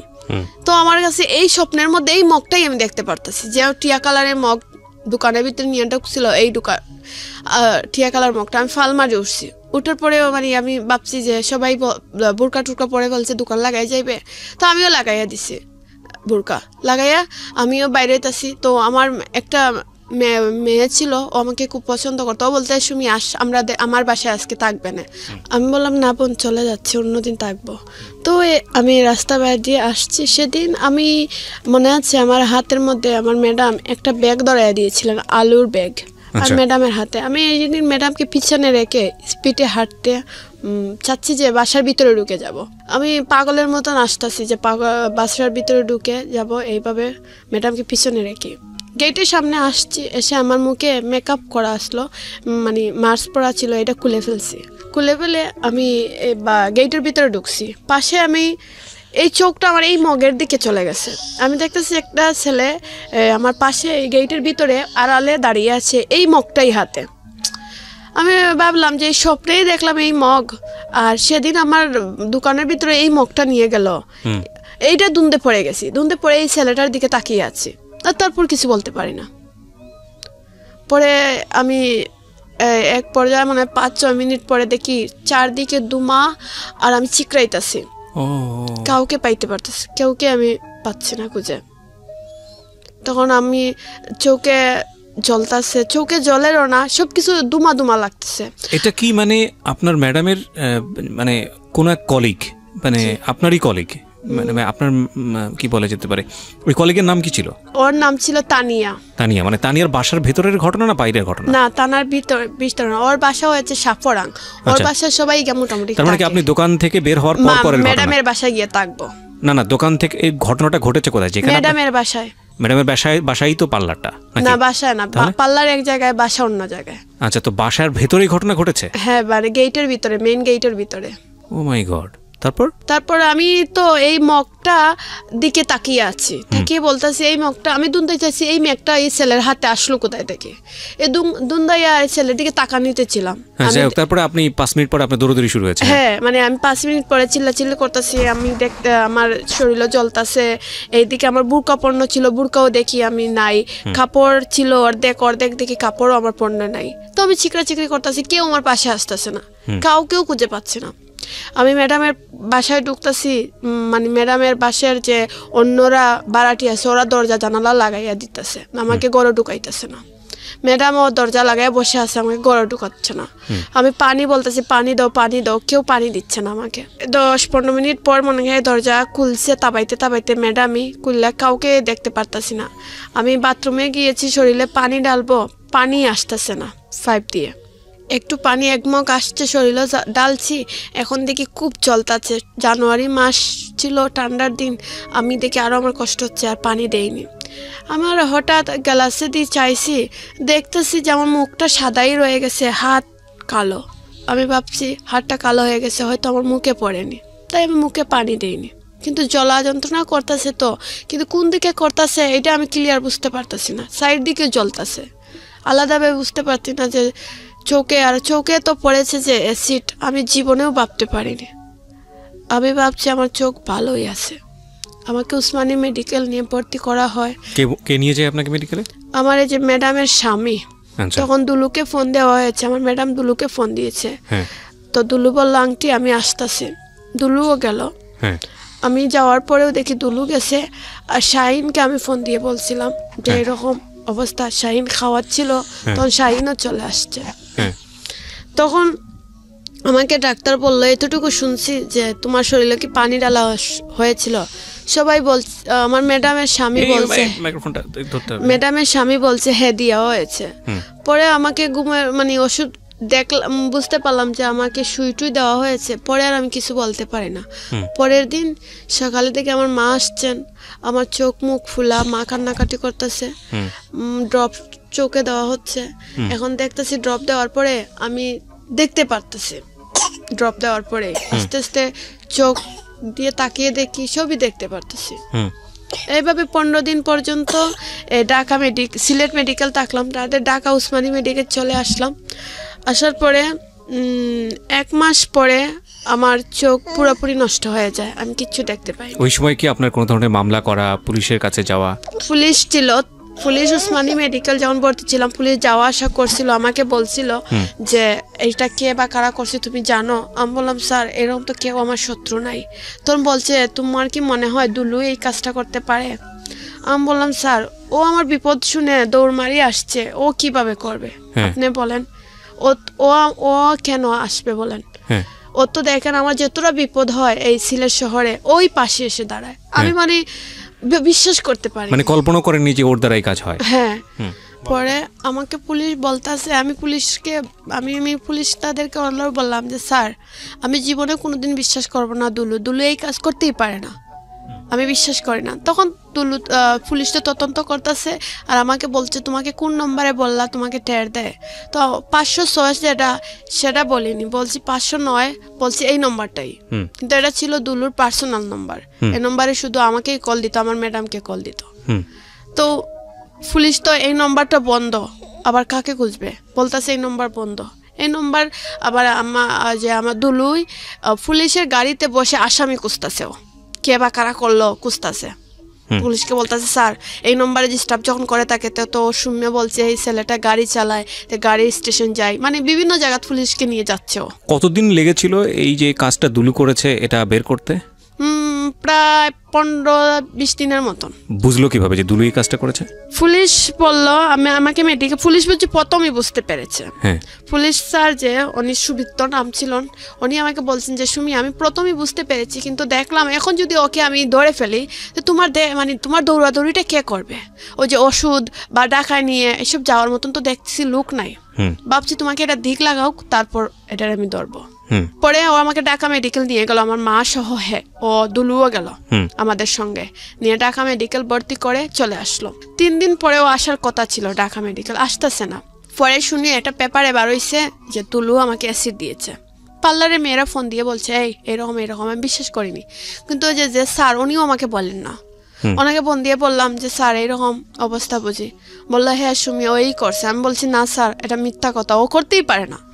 বলছেন ও করছে আমি প্রথমে বুঝছি, কিন্তু তোমাকে বুঝতে দেয়নি, আর এখনো ও করেছে এটাই সত্য। তখন আমি বিশ্বাস করিনি, কারণ আমার বিশ্বাস করিনি, একদম করিনি। আমি ভাবছি পুলিশরা হয়তো ওকে জুড়ে যাতে এইসব করাচ্ছে। পরে এরকম করে ও জেলেই ছিল প্রায় 2 বছর পর্যন্ত। আচ্ছা, ও স্বীকার করেছে পুলিশের কাছে? হ্যাঁ, ও নিজেই স্বীকার করেছে। 5 জন আসামি মিলে ও বলেছে যে স্যার ও নিজেই দিতে চেয়েছিল অ্যাসিডটা, ওর পায়ে পড়েছে। ও মানুষটি দেওয়ার আগে নিজে ট্রাই করেছিল যে সিএনজি থেকে আবর হয়ে, ও চেহারাটা যেভাবে আমি দেখতে পাই না সেইভাবে ও আমাকে অ্যাসিড দিবে কিন্তু সিএনজিতে কাপড়ে বাড়ি খাইয়া ওর পায়ে পড়েছে, সিএনজির ফুট জ্বলেছে, আমার উপরে পড়েনি। কিন্তু এই ব্যাপারটা আমি জানতাম না, পুলিশ বলেছে, আর ও নিজেই স্বীকার করেছে। বলছে তারপরে একটা ছেলে 15,000 টাকা দিবে বলে একটা ছেলেরে কন্ট্যাক্ট করে এই কাজ করছে। ওই সেই দুলুই, ওই আপনার হচ্ছে ওই যে সবুজ মগ ধরে যে ছেলেটা কাজটা করে, টিয়া কালার মগের, যেটা মোটামুটি 3 বার চেষ্টা করে ও এই কাজটা করেছে। হ্যাঁ, প্রথমবার যে ও নিজে চেষ্টা করেছে, প্রথমবার 2 মানুষ 3 নম্বর বার বুঝি ও নিজে চেষ্টা করার পরে ওর পায়ে পড়েছে। আমাকে ছবিটা ইমুদ দিছে, আমি বলছি তোমার পায়ে ব্যান্ডেজ কি? বলছে আমি মোটর বাইক অ্যাক্সিডেন্ট করেছিলাম। তো আমি এত গুরুত্ব নেইনি, কারণ আমি দেখতেও যাইনি, কারণ আমার যাওয়ার ইচ্ছুক নয়। এই আমার অ্যাক্সিডেন্টের 7 দিন আগে তখন শুনেছি পুলিশের কাছ থেকে ও নিজেই দিতে চেয়েছিল। তখন আমি ওর চেহারাটা দেখে ফেলবো দেখে ও আবর হয়ে গিয়ে চাইছিল শুধু হাত দিয়ে আইডিয়ার উপর দিবে।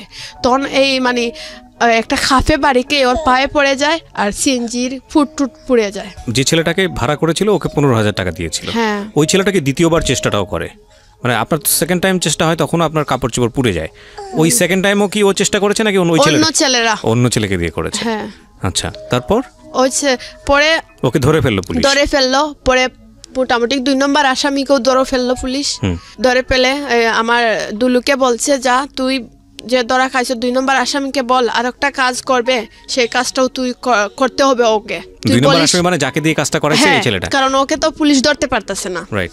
তখন পুলিশ বুঝি বলছে যে আমার দুলুকে যে তুই যে ধরা খাইছো তো এইসব কিছু বুঝতে দিস না। আমি তো এইসব কিছু জানি না, আমি মেডিকেল ছিলাম, শুধু পুলিশ বললো এইসব শুনে আমি আমার মতন চিকিৎসা নিচ্ছি। ডাক্তার বলছে আমি বাঁচবো না, আমার মাকে বলছে এই পেশেন্ট বাঁচানো যাবে না, অনেক পুরা হয়ে গেছে, প্রায় 72% এই রোগী সম্ভবই না বাঁচানি।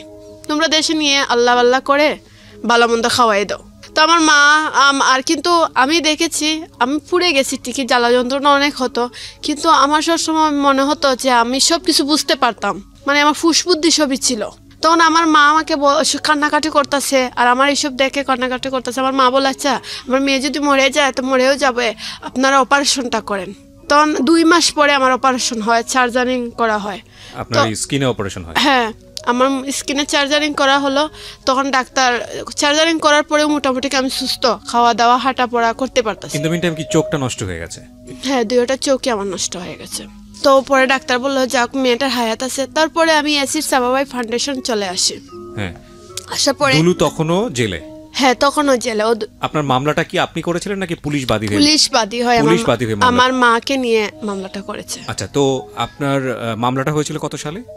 2014 ডিসেম্বরের 22 তারিখ, মানে 15 সালেই। আর অ্যাসিড নিক্ষেপ করা হয়েছিল কত সালে? 2014 ডিসেম্বরের 22 তারিখ। মামলা ওই 22 তারিখই হয়েছে? না, 22 তারিখ না, পুলিশ বলছে 15 মানে 5 তারিখ থেকে, 15 সালে 5 তারিখ থেকে মামলাটা হয়েছে। 15 সালের কত মাসের 5 তারিখ? 2015 জানুয়ারি মনে হয় কি তারিখ এটার মামলা। তো আপনি অ্যাসিড ভিকটিম হয়েছেন কত সালে? আমি 2014 ডিসেম্বরের 22 তারিখ আমাকে। ওকে, তারপরে 2015 সালের প্রথম দিকে এসে মামলাটা হয়েছে? হ্যাঁ, ঠিক আছে। তারপরে মানে ও দুলু জেলই ছিল। এইভাবে আমি মেডিকেল মোটামুটি চলাফেরা খাওয়া দাওয়া করতে পারতাছি, মোটামুটি সুস্থ। কিন্তু আমার চোখের ডাক্তারের জন্য বারবার বিভিন্ন জায়গায় যাচ্ছে, কিন্তু ডাক্তাররা কোনো আশ্বাস দিচ্ছে না আমার চোখ ভালো হবে। বলছে এই চোখ পুরাই নষ্ট হয়ে গেছে, কি করার বাবা, কিছু করণীয় নাই। পরে লাস্ট ডাক্তার বললো তো একটা দেশের বাইরে গিয়ে একবার চেষ্টা করে দেখতে পারো। পরে আমার চেন্নাই যাওয়া হলো। চেন্নাই কি আপনাকে ফান্ড করেছিল কে? এটা বাইরের ডিস্ট্রিক্ট থেকে কিছু গেস্ট আসছিল, ওদেরকে আমি কান্নাকাটি, এটা অ্যাসিড সার্ভাইভার ফাউন্ডেশন থেকে। হ্যাঁ, ও এখানে আসলে মানে কিছু বেশি মানে কিছু আছে ফান্ড দেয় রোগীরাদের। ওই ফান্ড থেকে আপনি চেন্নাই গেলেন ট্রিটমেন্টের জন্য? হ্যাঁ, একটা মানে ভিজিটার ছিল, আমাকে ফান্ড দিয়েছে আমার অবস্থা বুঝে, যে আমি চোখের জন্য যারা আসতাম কান্নাকাটি করতাম যে আমার চোখ চাই, পৃথিবীতে আর কিচ্ছু না। তো কিছুটা মানুষের হয়তো দয়া লেগেছে, আমাকে চেন্নাই যাওয়ার মতন একটু কিছু টাকা এই মেডিকেল দিয়েছে, এর জন্য ওরা নিয়েছে। তো ও জেল 2 বছরের মতন থেকে গেল। পরে একদিন আমার মা কোর্ট থেকে আসলো আমার সাক্ষী নিবে। তো আমার মা গেছে সাক্ষী দিবে। পরে আমাকে বলল জজ সাহেব যে তুমি আগামী মাসে এসে দিও, সময় খুবই কম। আমার মা সাক্ষী পরে আমার সাক্ষীটা নিল না। পরে ও আমাকে বলল ডাক মারি নিয়ে গেল, দুলু ডাক দিল এইদিকে আস। কোর্টের ভিতরে? হ্যাঁ, কোর্টের মানে যখন ওকে নিয়ে যাচ্ছে কোর্ট থেকে, যে আলাদা একটা জায়গার মধ্যে রাখে না, কোর্টে গেলে আমার পরে একটা রুমে না রাখে, যে এই রুমের মধ্যে ওকে নিয়ে যাচ্ছে। তো যে পুলিশরা ওরা নিয়ে যাচ্ছে, ও আমাকে ডাকতেছে। তো এই যে মনে পুলিশ ভাইকে বলছে একটু দাঁড়া করেন, দাঁড়া করছে। পরে বলছে সুমি তোকে তখন আমি ভালোবাসি, তুই আমার বিরুদ্ধে সাক্ষী দিবে? তো এইসব কথা বললো আমি তোকে খুব ভালোবাসি। তো এইসব বলার পরে আমার মনটা মনে হয় দুর্বল হয়ে গেল। আমি ভাবলাম ও আমাকে খুব ভালোবাসে। কি বলেন আপনি? মানে এটা রূপ কথা তো হার মানাচ্ছে। একটা লোক আপনার জীবন শেষ করে দিয়েছে, আপনি চোখে দেখছেন না কিছু, সে আপনাকে কোর্টের মধ্যে ডাকলো আর আপনি তখনও দুর্বল হয়ে গেলেন। আসলে আমি ওকে, হয়তো এটা সত্য, জীবনে কোনোদিন স্বামী হিসাবে কখনো চাইনি আমি মন থেকে। আর ফার্স্ট টাইম যে সম্পর্ক ওকে চেয়েছি, এটা হয়তো আমার মনের আবেগ হতে পারে, কিন্তু বাস্তবতা যেটা আমি সবসময় ভাবতাম ওকে নিয়ে আমার জীবন হবে না, কারণ ও যেরকম আমি সেরকম না। ও যে মানুষের সামনে খারাপ আচরণ করে, এই জন্য ওকে আমি চাইনি। কিন্তু ওকে আমি যে মানে ওকে যে কতটা ভালোবাসি সেটা হয়তো আমি কাউকে বুঝাতে পারতাম না, আর ও তো বুঝতো না। আপনি তখন চোখে দেখতেন না একদমই? তখন এই যে চেন্নাই অপারেশনের পরে ঝাপসা দেখতে পারতাম, কর্নিয়ার ট্রান্সফার করা হয়েছিল। আচ্ছা, তো তারপরে আপনি ও আপনাকে এটা বললো? তখন বললো, আমি কিছু বলিনি, চুপ করেছিলাম, কারণ আমার মা তারা সবাই ছিল না, ওর সাথে কথা বলতে দিচ্ছেন না। তখনও আমি দুলু করে পাগল হয়ে যাচ্ছি।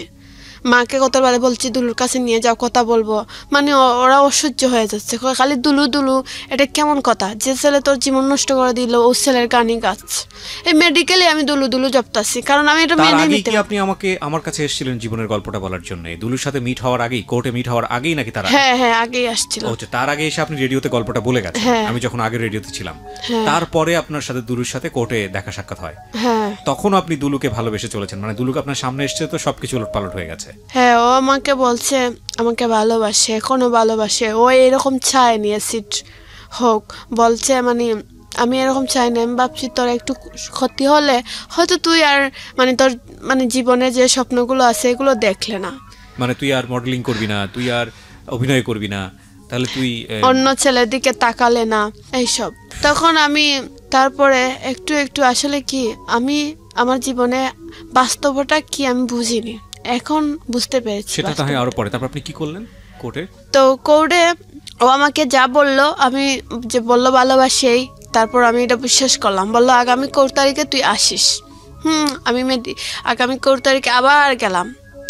ও আসলো তারিখের দিন, আমি গেলাম সকাল সকাল, গিয়ে 1000 টাকা না 1200 টাকা দিয়ে ওকে অফিসিয়াল ভাবে বাইর করছি। মানে আপনি কি করলেন কোর্টে গিয়া? কোর্টে গিয়ে ওকে যে এখানে একটা রুমের মধ্যে রাখে, এই রুমটা কি টাকা দিলে বাইর করা যায় 1 ঘন্টার জন্য। আচ্ছা। বাইর করে অন্য রুমে কথা বলার সুযোগ দেয় একেল। তো পুলিশরা সামনে ছিল আর ওকে 1 ঘন্টা আমার পাশে বসাইয়া রাখছে, টাকা 1200-র মতো নিয়েছে।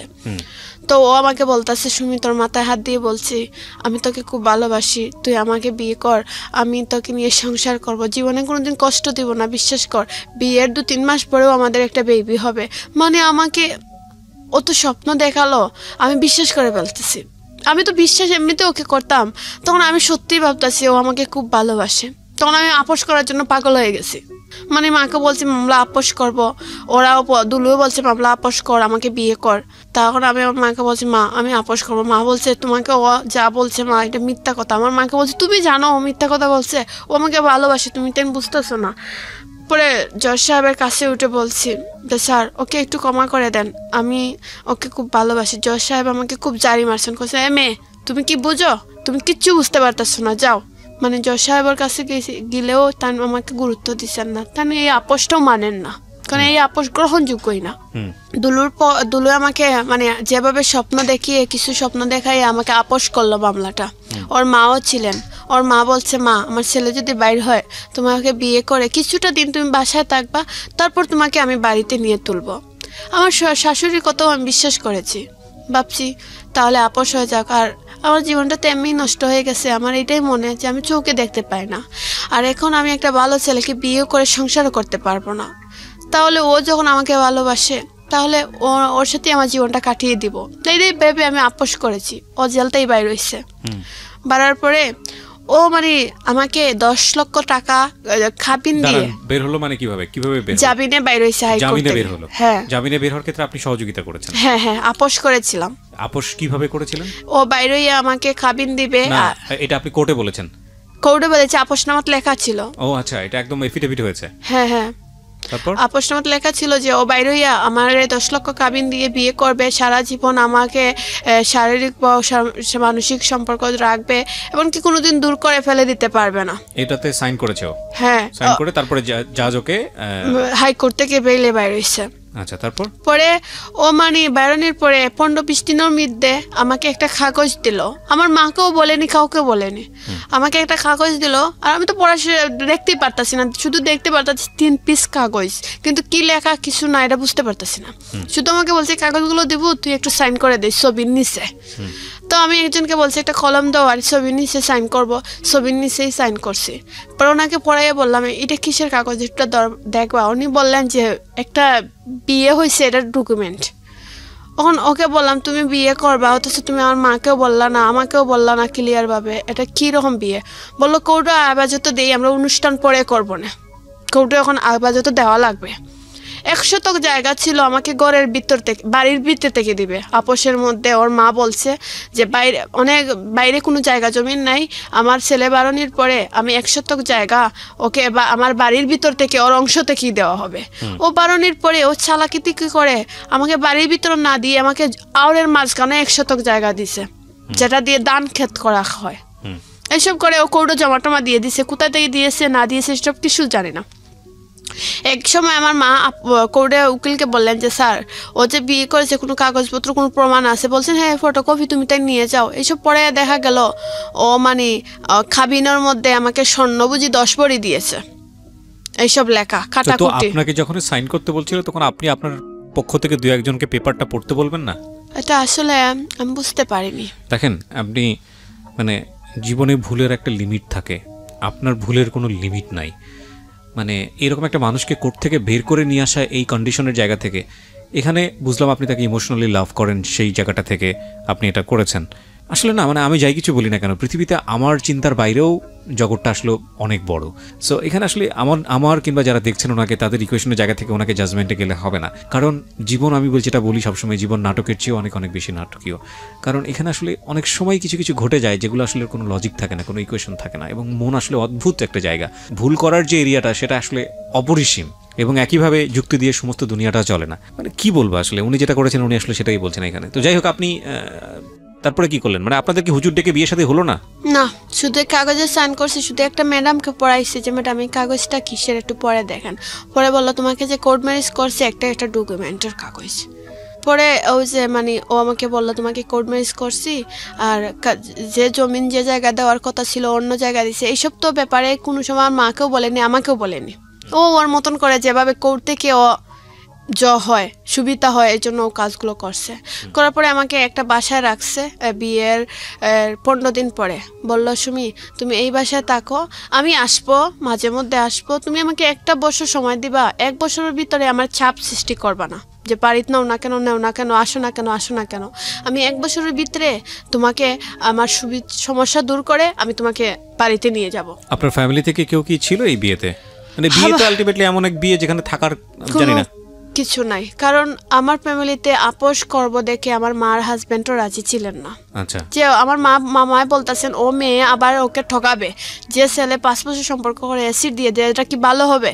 আর আমি তো একদূর আমি না ও ভালো, এইসব বুঝে নি, ভুল করে ফেলছে, আমি আমার গানটাই গাইতেছি।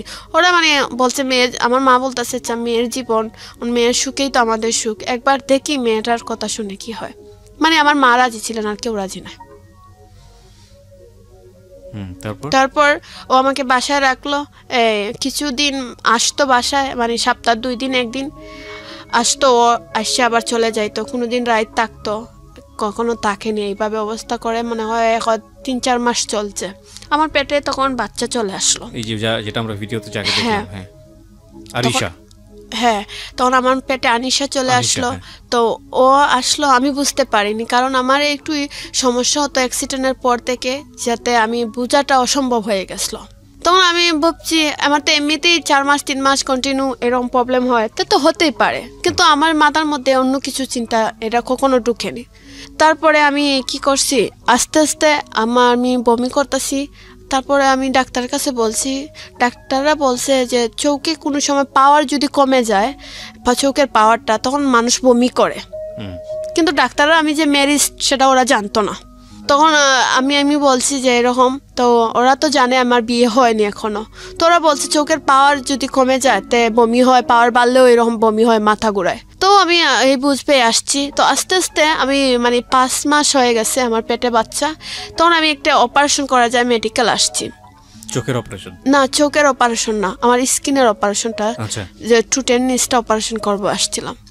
মেডিকেলে সবাই বলে বসতেছে এই সুমি কি রে তোর পেটটা বড় দেখা যাচ্ছে, সেই তুই বিয়ে করছত নাকি? আমি বলছি না গো, আমি তো বিয়ে করিনি, বিয়ে করবো কাকে? এইসব অপারেশন ডাক্তার বলছে আরো কিছুদিন পরে করো, চামড়া যত দেরিতে করবা তত ভালো। আমি চলে আসছি। তখন যেদিন আসছে ওদিন দুলু আসছে বাসায়, এসেও বলছে এই তোর পেট দেখে মনে হচ্ছে তোর পেটে বাচ্চা আছে, বলেও আমার পেটের মধ্যে অনেক জোরে লাত দিয়ে দিছিল। আমি উবা ছিলাম, এই লাতটাকে খাটের মধ্যে বসে গিয়েছিলাম। তখন আমি বুঝে গেছিলো যে মানুষ যেভাবে পেশাব করে এরকম আমার সারা পেশাব করে ফেলছিলাম, এরকম বুঝে গেছিলো। আমি তখন বুঝতে পারছি না, আমি বসে গেছি, কারণ আমি এটা আমার পেটে বাচ্চা আমি তখনও বুঝতে পারিনি। আমি ভাবছি যে ওর লাতের সাথে আমি পেশাব করে ফেললাম কেন, এটা মানে দুন্দাইতেছে আর পেটে ব্যথা করতেছে। ও তো লাত মেরে ওর মতন ও বসে কি হিসাব করে চলে গেল, আবার কি যেন হিসাব করলো, টেবিলে বসে আবার চলে গেল। পরে মাকে বললাম মা এরকম আমাকে দুলো লাত মারছে, এভাবে আমার সমস্যা হচ্ছে। মা বলল কেন বেটি, এটা কেন হবে হঠাৎ ধরে? তা আছেন তোকে নিয়ে ডাক্তারের কাছে যাই। তখন মহিলা ডাক্তারের কাছে গেলেন। মহিলা ডাক্তার বললো তুমি কি বিয়ে হয়েছে? আমি বললাম হ্যাঁ। কতদিন ধরে তুমি এইরকম সমস্যা তোমার? আমি বলছি 5-6 মাস হবে। বললো তাহলে পেশাব পরীক্ষা করো। পেশাব পরীক্ষা ধরা দিছে আমার পেটে বাচ্চা আছে। পরে আমি আলট্রাসাউন্ড করলাম, বললো 5.5 মাসের বাচ্চা। দুলুকে ফোন দিলাম, বললাম আমার পেটে 4-5 মাসের বা 5 মাসের বাচ্চা ডাক্তার বলছে। কয়ে বাচ্চা কোথা থেকে আসলো, বাচ্চা কেন হবে? আমি বললাম বাচ্চা কেন হবে এটা তো চাই না। ডাক্তার বলছে নষ্ট করে দাও, কি হবে, বাচ্চা হয়েছে তো কি হয়েছে, নষ্ট করে দাও। আমি বলছি নষ্ট করে দিব? বললো হ্যাঁ করে দাও, আমার যখন প্রয়োজন হবে তোমাকে বলবো, তখন আমরা বাচ্চা করবো। পরে ফোন রাখার পরে ডাক্তারের কাছে গেলাম যে ডাক্তার আমি বাচ্চাটা নষ্ট করতে চাই, কিভাবে কি করব। তখন ডাক্তার বললেন দেখো এই বাচ্চাটা রেখে দাও, তোমার জন্য ভালো হবে, নষ্ট করার দরকার নেই। জীবনে মানুষ একটা বাচ্চা কান্না করে পায় না, আর তোমাকে আল্লাহ দিছে, নষ্ট করবা কেন? 2 দিন পরে তোমাকে হাতে ধরে হাঁটবে। তখন আমার মাইন্ডে আসলো আসলে আমি তো চোখে 2 দিন পর দেখতে নাই পারি, এখন তো জাপসা দেখতেছি, 2 দিন পরে তো জাপসা দেখবই না। তখন ওকে আমি ফোন দিয়ে বললাম এই শোনো আমার বাচ্চা তুমি বলতেছো নষ্ট করে দিব, আমি নষ্ট করব না, এই বাচ্চা কিভাবে পালবো এটা আমি দেখবো, আমার বাচ্চা আমি পালবো। বলছে তে মনে রেখো তুমি যদি মরেও যাও আমি তোমাকে এই বাচ্চার তলে কি তোমার তলে 1 টাকা খরচ করব না। আমি ভাবছি হয়তো রাগের মাথায় বলতেছে। তখন আমি বাসায় চলে আসলাম, ও আমার সঙ্গে আস্তে আস্তে খারাপ ব্যাপার শুরু করলো। অমানুষের লিমিট থাকে, কিন্তু আজকের এই গল্পটাতে এমন একজন মানুষের গল্প শুনছি, মানে অমানুষত্বের লিমিটলেস, যদি এই ভদ্রমহিলা যদি সত্য বলে থাকে। কারণ আমাদের গল্পের কিন্তু অনেক বড় সীমাবদ্ধতার জায়গা, যে একজন এসে যখন গল্প বলেন সেটা ইনভেস্টিগেট হয় না, এবং একই সাথে সেই সুযোগটাও নেই, অতীতের টাইম মেশিনে চড়ে এইভাবে ইনভেস্টিগেট করার সুযোগ সম্ভব নেই। আর যে মানুষটাকে নিয়ে বলা হচ্ছে সেই মানুষটি যদি এখানে প্রেজেন্ট থাকতেন তাহলে তো তার 1000টা কমপ্লেন থাকতো তার স্ত্রীর বিরুদ্ধে। কিন্তু দিন শেষে যদি আপনি বিশ্বাস করেন তাইলে এটা বলতে কোনো দ্বিধা নেই যে অমনুষ্যত্বের সীমাহীন অমনুষ্যত্ব যেটাকে বলে সেই জায়গায় পৌঁছে গেছেন যে মানুষটা নিয়ে এখানে, যাকে নিয়ে এখানে গল্প বলা হচ্ছে, দুলু। জুলাই 17 তারিখ রাতকে আমি অনেক ব্যথা যন্ত্রণা করছিল, আমার মাকে ফোন দিয়েছি, আমার মা ধরে দুলুকে ফোন দিচ্ছেন যে বাবা আমি তো অনেক দূর থেকে আসতে পারবো না, তো তুমি তো বাড়িতে আসো বাবা, একটু আমার মেয়ের কাছে যাও। আমি পুরো একা বাসায়, একা, অথচ আমার মা একটা খালাতো বোন ছুটো দিয়েছে, ও কি করবে। তখন আমার মা দুলুকে ফোন দিচ্ছে, দুলু এই কথা শুনে আর ফোন ধরে রিসিভ করে না। সারা রাত দুলুকে ফোন দেওয়া হলো, আমার ফোন থেকে রিসিভ করে না। পরে 12টার সময় বাসার সবাই কিছু মোটামুটি আসলো, দুলুকে ফোন দেয় যে এরকম সুমিকে নিয়ে মেডিকেল ভর্তি করা লাগবে। দুলু বলতেছে আমার প্রবলেম আছে, তাই মাকে বলো না মেডিকেল নিয়ে যাবে না, আমি এখন খুব ব্যস্ত আছি। তখন পেশায় ও কি করতো? দুলু তখন পেশায় কি করতো? ওর পেশা করতো। কি বলেন আপনি? ও ব্যস্ত আছে বলতে কি বোঝাচ্ছেন আপনি? ওই সময়টাতে কি করতো? মানে শুধু এটাই করতো নাকি অন্য কোনো কাজের সঙ্গে জড়িত ছিল? এইটাই করতো আমি জানতাম, কিন্তু এর চেয়ে তার কিছু জানি না। প্রিয় শ্রোতা এবং দর্শক, উনি যে কাজটা করতো সেটা আমরা প্রচার করছি না এখানে, কারণ যেহেতু আমাদের হাতে এভিডেন্ট নাই, এটা একটা অবৈধ পেশা ওনার কথা অনুযায়ী, সুতরাং আমরা এটা প্রচার করছি না। জি বলুন। পরে কিছু ও বলতে সময় নেই, তারপর ও আসেনি। পরে কিছুদিন পরে একটা কাপড়ের ব্যবসা করে আমার মেয়ে হওয়ার পরে, একটা কাপড়ের দোকান করলে আমার মেয়েকে দেখতে আসেনি। আমার মেয়ের বয়স 1 মাস হয়ে গেছে, ও আসেনি। তো আমি ও ইমুতে পিকচার দিলাম, দেখেছে হয়তো, মানে প্রকাশ করেনি, দেখেছে করে। তো ঈদের দিন, ওর বয়স 1.5 মাসের মতন হয়ে গেছে, ঈদের দিন আসার পরে ও মেয়েটাকে কুড়ে নিতে বলছি, একটু কুড়ে নাও, ও নেয়নি, বলছে না আমি দেখতেছি।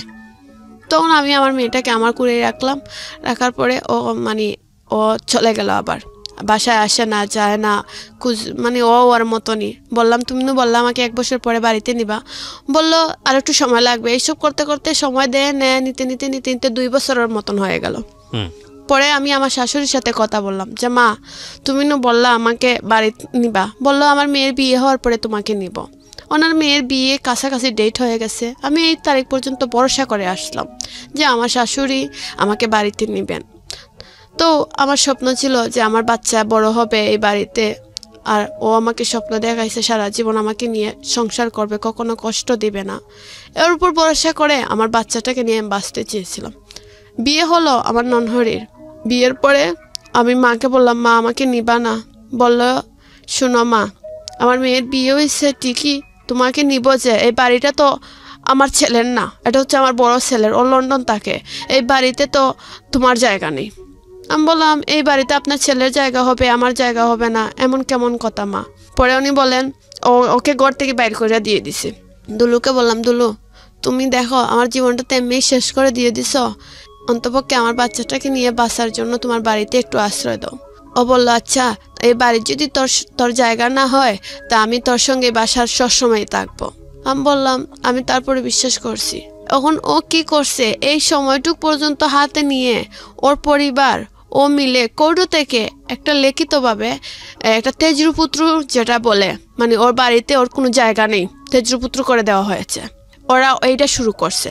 ও বলছে, বোন আমি তোকে তো বাড়িতে নিতে চেয়েছিলাম, এটা মিথ্যা কথা না, আমার মাও নিতে চেয়েছিল, কিন্তু এই যে এখন আমাকে মা আমার এই বাড়ি থেকে তেজপুত্র করে দিয়ে দিচ্ছেন, এই বাড়িতে আমারও জায়গা নাই, অন্তর জায়গা কিভাবে হবে? আমি যতদূর জানি, যে আমার জানাতে ভুলও থাকতে পারে, আমি যতদূর জানি মানে শুনেছি যতটুকু, যে তেজপুত্র করার কোনো নিয়মই নাই, আইনত এটা নাই। এটা কিসে এটা আপনাকে বুঝিয়েছে এরকম? হ্যাঁ, বাদে আমি একজন অফিসারের কাছে গেছি, বলছি স্যার এইরকম অবস্থা, ওরা বলছে হ্যাঁ এরা উকিলের মাধ্যমে করছে, কিন্তু আইনতেও তো আমি বলছি স্যার আইনতভাবে তো তেজপুত্র হয় না, তোমার কত ফেলে দেওয়ার মতন না, কিন্তু ওরা তো এটা কুশল বাইর করছে, কি করবা এখন? তারপর আমি বলছি যেতেই হোক না কেন আমি এই বাড়িতে উঠবো, কারণ আমার বাচ্চার জীবন আমি নষ্ট হতে দিব না।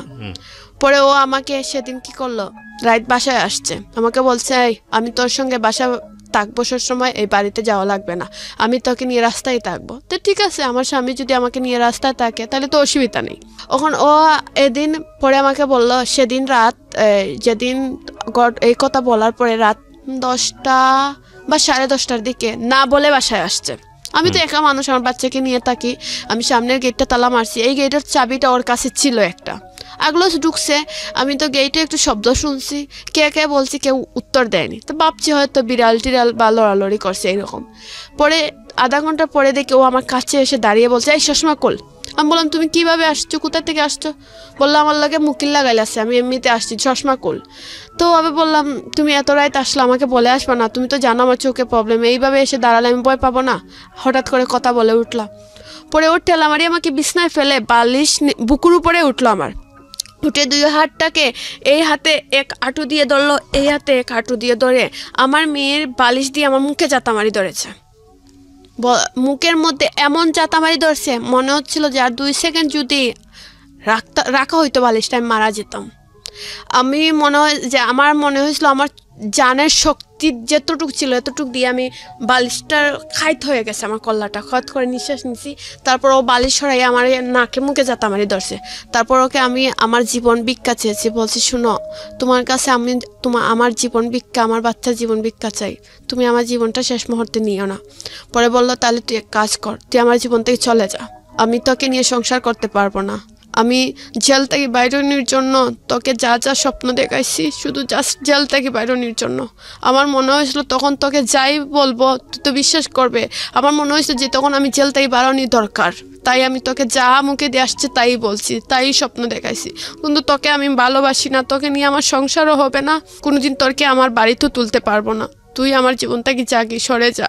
আমি তখন মানে আমার আসমান, ঘটনা এটা এই যে 2.5 মাস আগের ঘটনা। এরপর আপনি কি করেছেন? তখন আমার মনে হলো আমার আসমান ভেঙে মাথায় পড়ে গেল। তখন আমি ওকে বললাম যে তুমি আমাকে এইভাবে না বলেই পারতা, জেল থেকে যখন বাইরে হয়েছো বিয়েটা তো না করে পারতা, বিয়েটা কেন করলা? এখন একটা ওকে আর প্রশ্ন নাই করি, বা প্রশ্ন করে আপনি কি উত্তর পেয়েছেন সেটা আমরা নাই বা জানি। আপনি এরপরে কি করলেন? ওখানে থাকলেন নাকি ওখান থেকে বের হয়ে গেলেন? না, এখান থেকে আমি সোজাই চলে গেলাম আমার মার বাড়িতে, গিয়ে কয়েকদিন থাকলাম, থাকার পরে চলে আসছি ঢাকায়। ঢাকার পরে এই যে আজকে আপনাদের এখানে আসছি। ঢাকায় এসে কি করেছেন?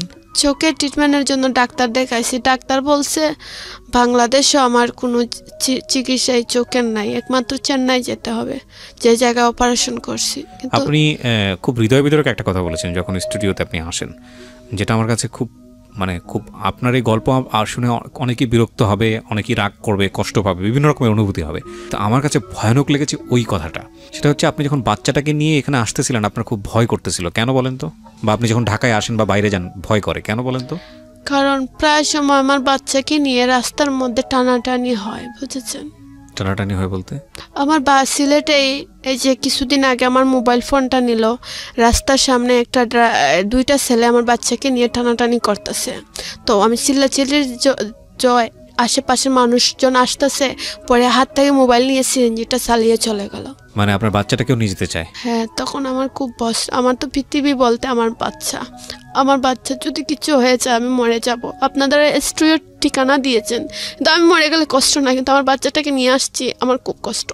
আমি এই জাপসা অবস্থা চলি, পৃথিবীটা গুলা দেখি, কিন্তু আজ পর্যন্ত আমি ব্যথা উষ্টা দুষ খাই, আমার বাচ্চাকে আজ পর্যন্ত আমার কুর্তাকেও আমি নিচে ফেলে দেইনি, কারণ ওকে আমি খুব ভালোবাসি। আপনি আপনি এই যে অ্যাসিড ভিকটিম হয়েছিলেন, যখন আপনি অ্যাসিড সার্ভাইভার ফাউন্ডেশনের তত্ত্বাবধানে ছিলেন, সেই সময়টাতে আমি যে আগে রেডিওতে যেখানে কাজ করতাম ওই সময় এসেছিলেন আপনার গল্পটা বলার জন্য। আমার এখন মনে পড়েছে পুরোপুরি। আপনি গল্পটা তখন পর্যন্ত যতটুকু বলেছিলেন, তারপরে গিয়ে আপনি এই ছেলেটাকে আবার আপনার জীবনে নিয়ে আসেন, এই দুলুকে। আজকে আপনি গল্পটা কেন বললেন?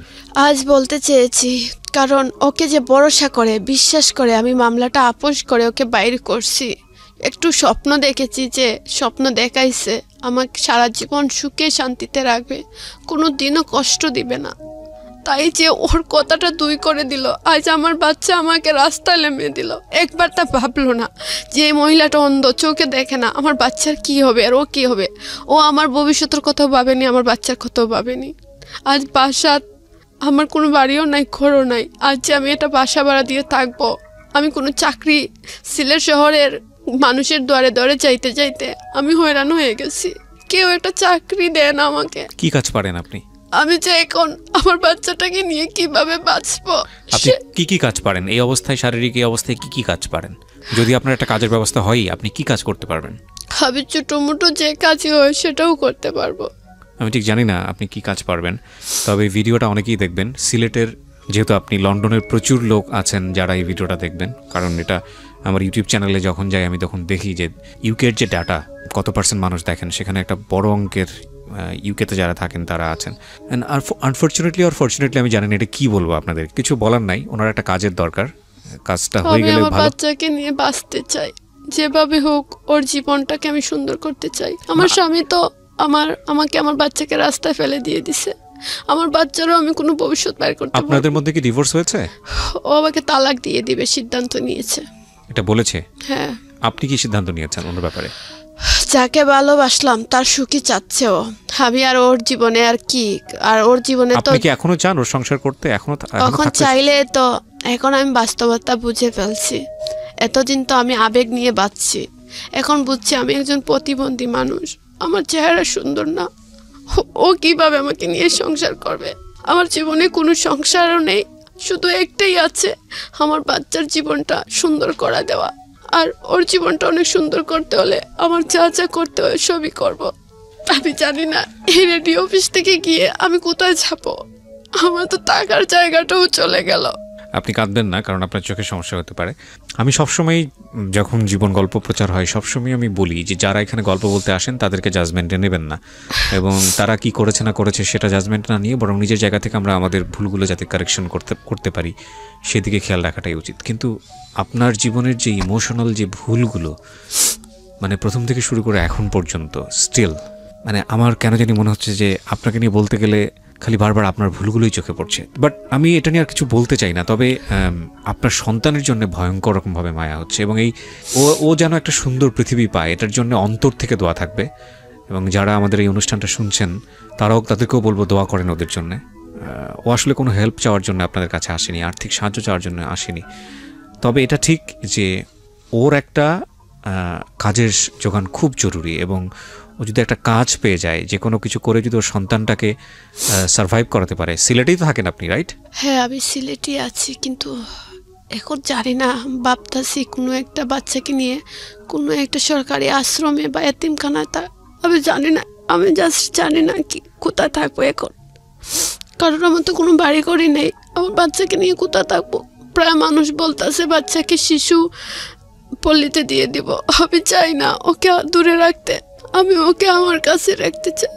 এই মানুষটার জীবন গল্পের আরেকটা ভয়ানক পার্ট বাকি আছে, বাট আমি দোয়া করি আল্লাহর কাছে, আপনারা সবাই দোয়া করেন যেন সেই পার্টটা ভয়ানক না হয়, কারণ আল্লাহ চাইলে সব কিছু পারেন।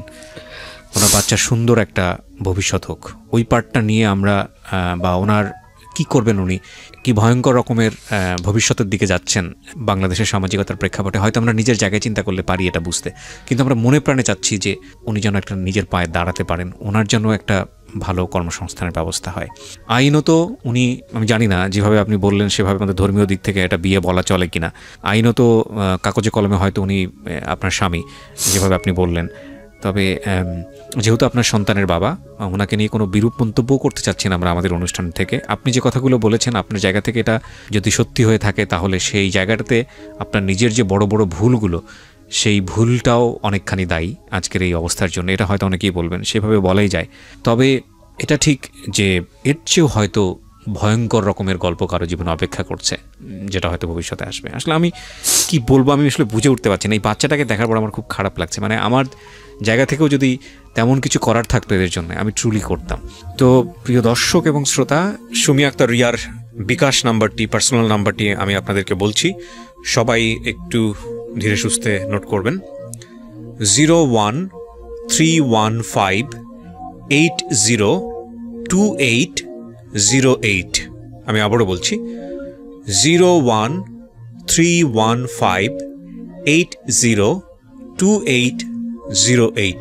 আরও একবার বলছি 01315802808। এই নাম্বারটিতে ওনার বিকাশ করা আছে, আপনারা চাইলে ওনার সঙ্গে সরাসরি কথাও বলতে পারেন। একটা বিনীত অনুরোধ থাকবে আপনাদের কাছে, দেখুন উনি চোখে তেমন একটা দেখতে পান না। তেমন মানে কি, উনি চোখে 1% আসলে দেখতে পারেন না। ওনার ছোট্ট একটা মেয়ে, ফুটফুটে মেয়ে, এটা আসলে প্রকাশ করা সম্ভব নয় যে ওনার মেয়েটি দেখতে কতটা সুন্দর, মাশাআল্লাহ। আপনারা হয়তো কিছুটা ধারণা পাবেন ফেসবুকে আসলে, কারণ ওর ফেসটা আমরা রিভিল করিনি। আর ইউটিউবেও যে ভিডিওটা দেওয়া আছে সেখানে ওর মেয়েটার ফেস রিভিল করা হয়নি। সত্যি কথা বলতে যে একেবারে বুক দুমড়ে মুচড়ে ওঠে, বিশেষ করে মেয়েটাকে দেখলে। ওর জীবনে ভুল বা যাই বলেন না কেন, আপনারা যে গল্পটাকে যেভাবেই দেখেন না কেন, ও হয়তো ওর জায়গা থেকে মারাত্মক রকমভাবে ভুক্তভোগী, কিন্তু ওর মেয়েটার জন্যে আমি মনে করি আপনাদের সবার ওর পাশে দাঁড়ানো উচিত। প্লিজ সবাই যে যার জায়গাটা থেকে ওর মেয়েটার যাতে একটা ভবিষ্যৎ হয়ে যায়, সুনিশ্চিত ভবিষ্যৎ, সেজন্য ওর পাশে দাঁড়াবেন। এবং এই গল্পটা যেহেতু আপনারা শুনলেন, আমি আপনাদেরকে বিনীতভাবে অনুরোধ করতে চাই, এখানে আমি জানি সব ধরনের মানুষ এখানে আছেন, দয়া করে আপনারা কেউ ওকে ফোন করে, অকারণে ফোন করে প্লিজ ওকে বিরক্ত করবেন না। যেহেতু নাম্বারটি পাবলিকলি ওপেন করলাম, সাধ্যমতো সাহায্য করুন, দোয়া করুন ওর জন্যে, এবং প্লিজ ওর মেয়েটার পাশে আপনারা দাঁড়ান, যার বয়স এখন পর্যন্ত 1 বছর হয়নি। এটুকুই বলার ছিল প্রিয় শ্রোতা, আজকের মতো শেষ করছি। ভালো কিছু হলে নিশ্চয়ই আমি আপনাদেরকে আপডেট জানাবো আমাদের আমার যে ইউটিউব চ্যানেলটি আছে সেখানে এসে, www.youtube.com/rjkibriya.fm। ভালো থাকুন, শুভরাত্রি। জীবন গল্প।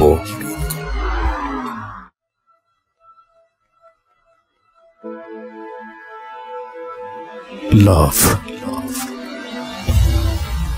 hate, challenge, motivation, lies, truth, impossible, virtue, morality, something beyond entertainment. Welcome to my stage of reality. Stay tuned. Sunday and Wednesday with me, RJ Kibriya, only on Dhaka FM 90.4.